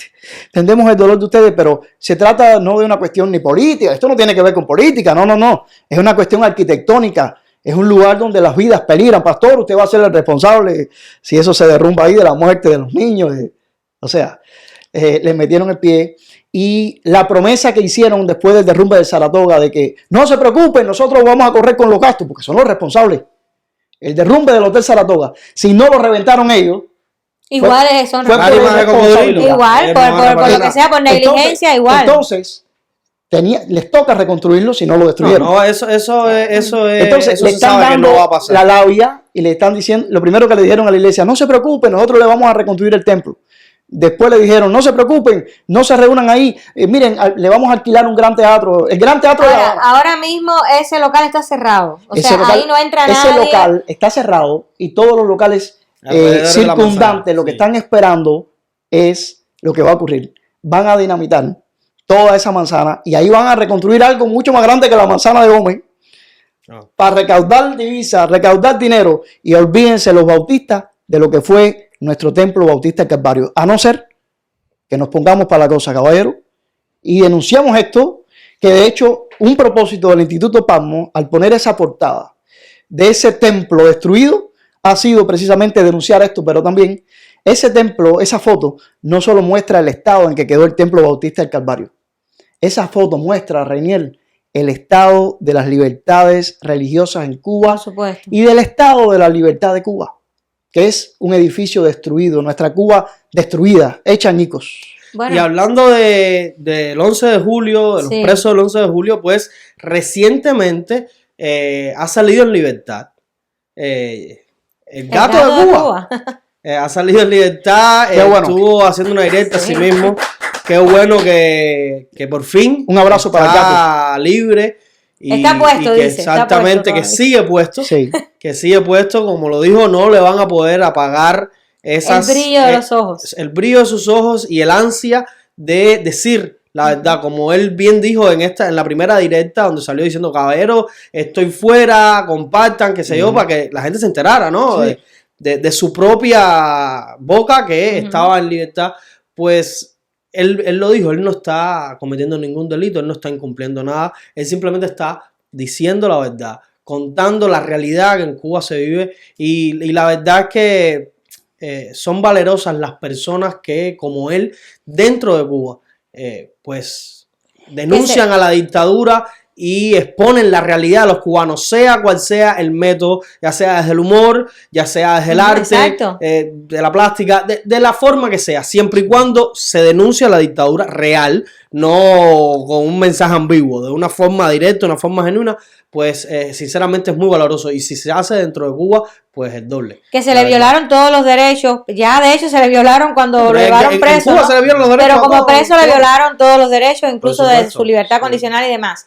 Por un lado liberaron al gato de Cuba, pero por el otro le cierran aún más las llaves a José Daniel Ferrer, que lo último que supimos es que su esposa y su pequeño niño lo fueron a visitar y pues le negaron verlo a él personalmente, solamente entraron lo que le llevaban y no pudieron tener un encuentro con él. Así que sabrá Dios cuál es la situación real de José Daniel. Falta de respeto, qué abuso, ¿no? Tan grande lo que esta dictadura, asquerosa dictadura, Ujú. hace con los presos políticos, pero sobre todo con los presos tan importantes como José Daniel Ferrer. No quiere decir que los demás presos no sean importantes, pero sin duda alguna José Daniel Ferrer es un faro, ¿no? Es una punta de lanza del exilio de todos los cubanos que desean la libertad en Cuba. Ellos lo saben y están intentando quebrarlo. Y yo creo que hasta cierto punto la dictadura se está aprovechando de la valentía de José Daniel Ferrer.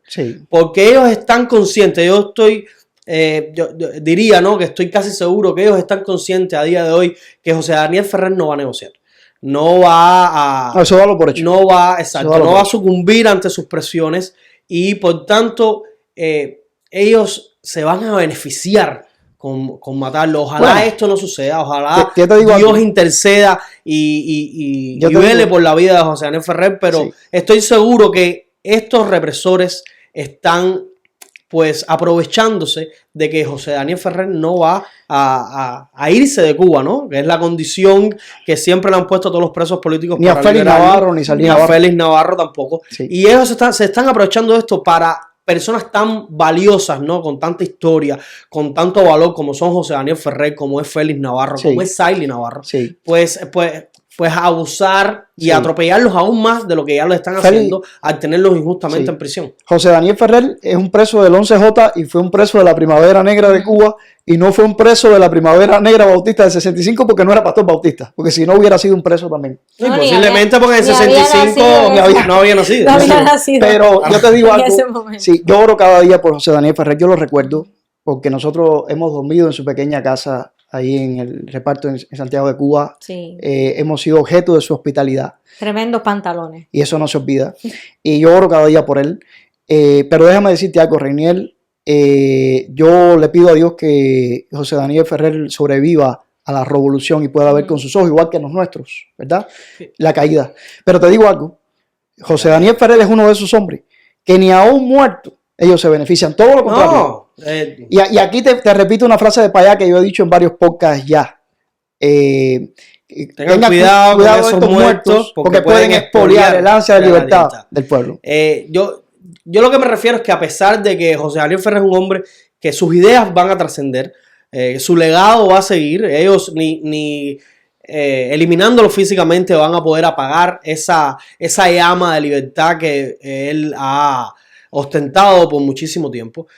Lo que pasa es que aún así sigo pensando que todos los presos políticos, todos los opositores al régimen castrista son valiosos, pero aún así personas como José Daniel Ferrer, como Félix Navarro, tienen un valor incalculable y aunque sus ideas trasciendan, aunque su legado perdure, yo sigo pensando que son más valiosos vivos.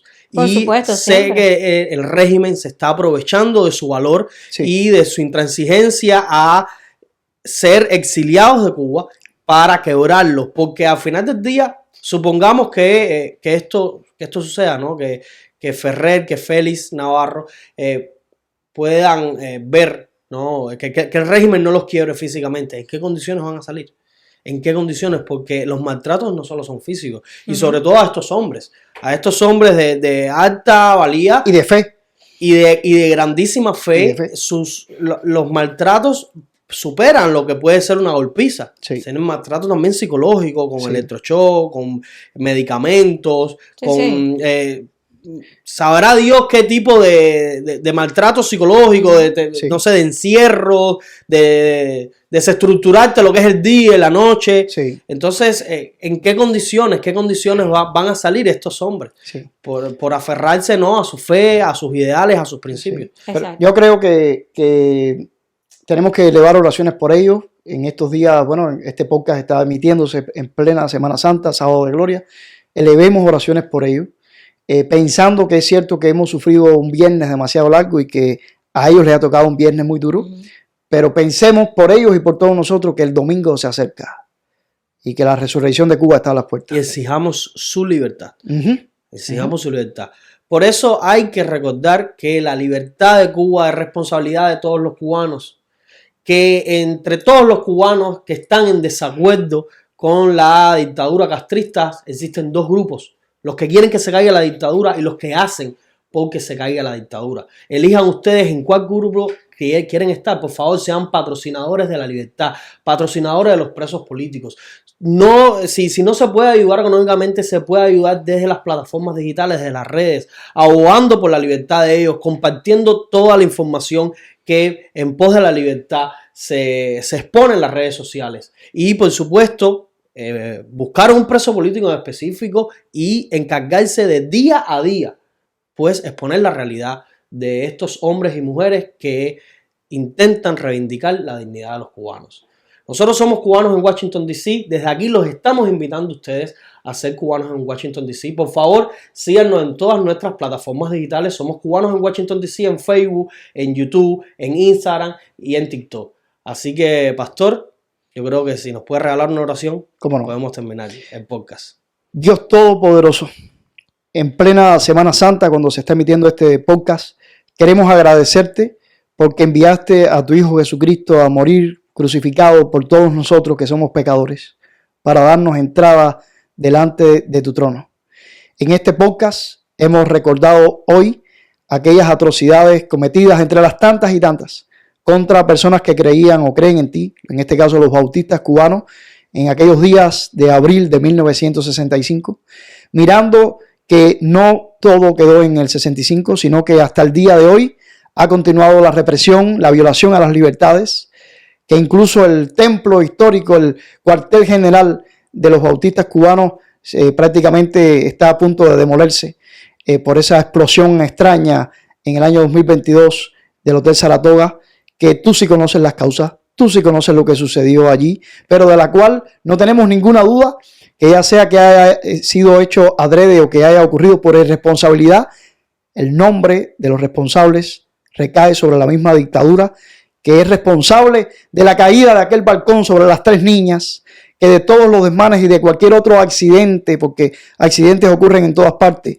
pero todos estos que ocurren con tanta frecuencia en Cuba son sencillamente el resultado de la irresponsabilidad de un sistema que está haciendo que la isla entera colapse. Nosotros te rogamos que antes de que esto ocurra, de que antes de que toda nuestra isla colapse, el sistema caiga y que podamos ver con nuestros ojos una Cuba que ríe. Gracias porque tú eres el más interesado en esto. Y perdónanos por todo lo que hemos hecho o no hemos hecho para que esto ocurra. Danos la libertad. Te agradecemos ahora por la libertad del gato. Como te agradecimos la semana anterior la libertad de Humberto Eladio. Pero nosotros, Padre, te pedimos la libertad de todos los presos políticos cubanos. Y no solamente la libertad de los presos, sino la libertad de todos los cubanos, los de adentro y los de afuera, porque los de afuera también estamos sufriendo de una manera u otra las consecuencias de esa dictadura. Te rogamos que nos perdones por haber regalado un tractor a la dictadura, por las veces que pusimos un cartelito que decía esta casa es de Fidel y te desplazamos a ti por un hombre que terminó siendo desenmascarado como lo que siempre fue, un truán, un mentiroso. Te pedimos perdón porque tenemos nuestra culpa y nuestra responsabilidad. Perdónanos y por favor, danos lo que no nos merecemos, la libertad de Cuba y que sea pronto. En el nombre de Jesús, con el perdón de nuestros pecados. Amén y amén.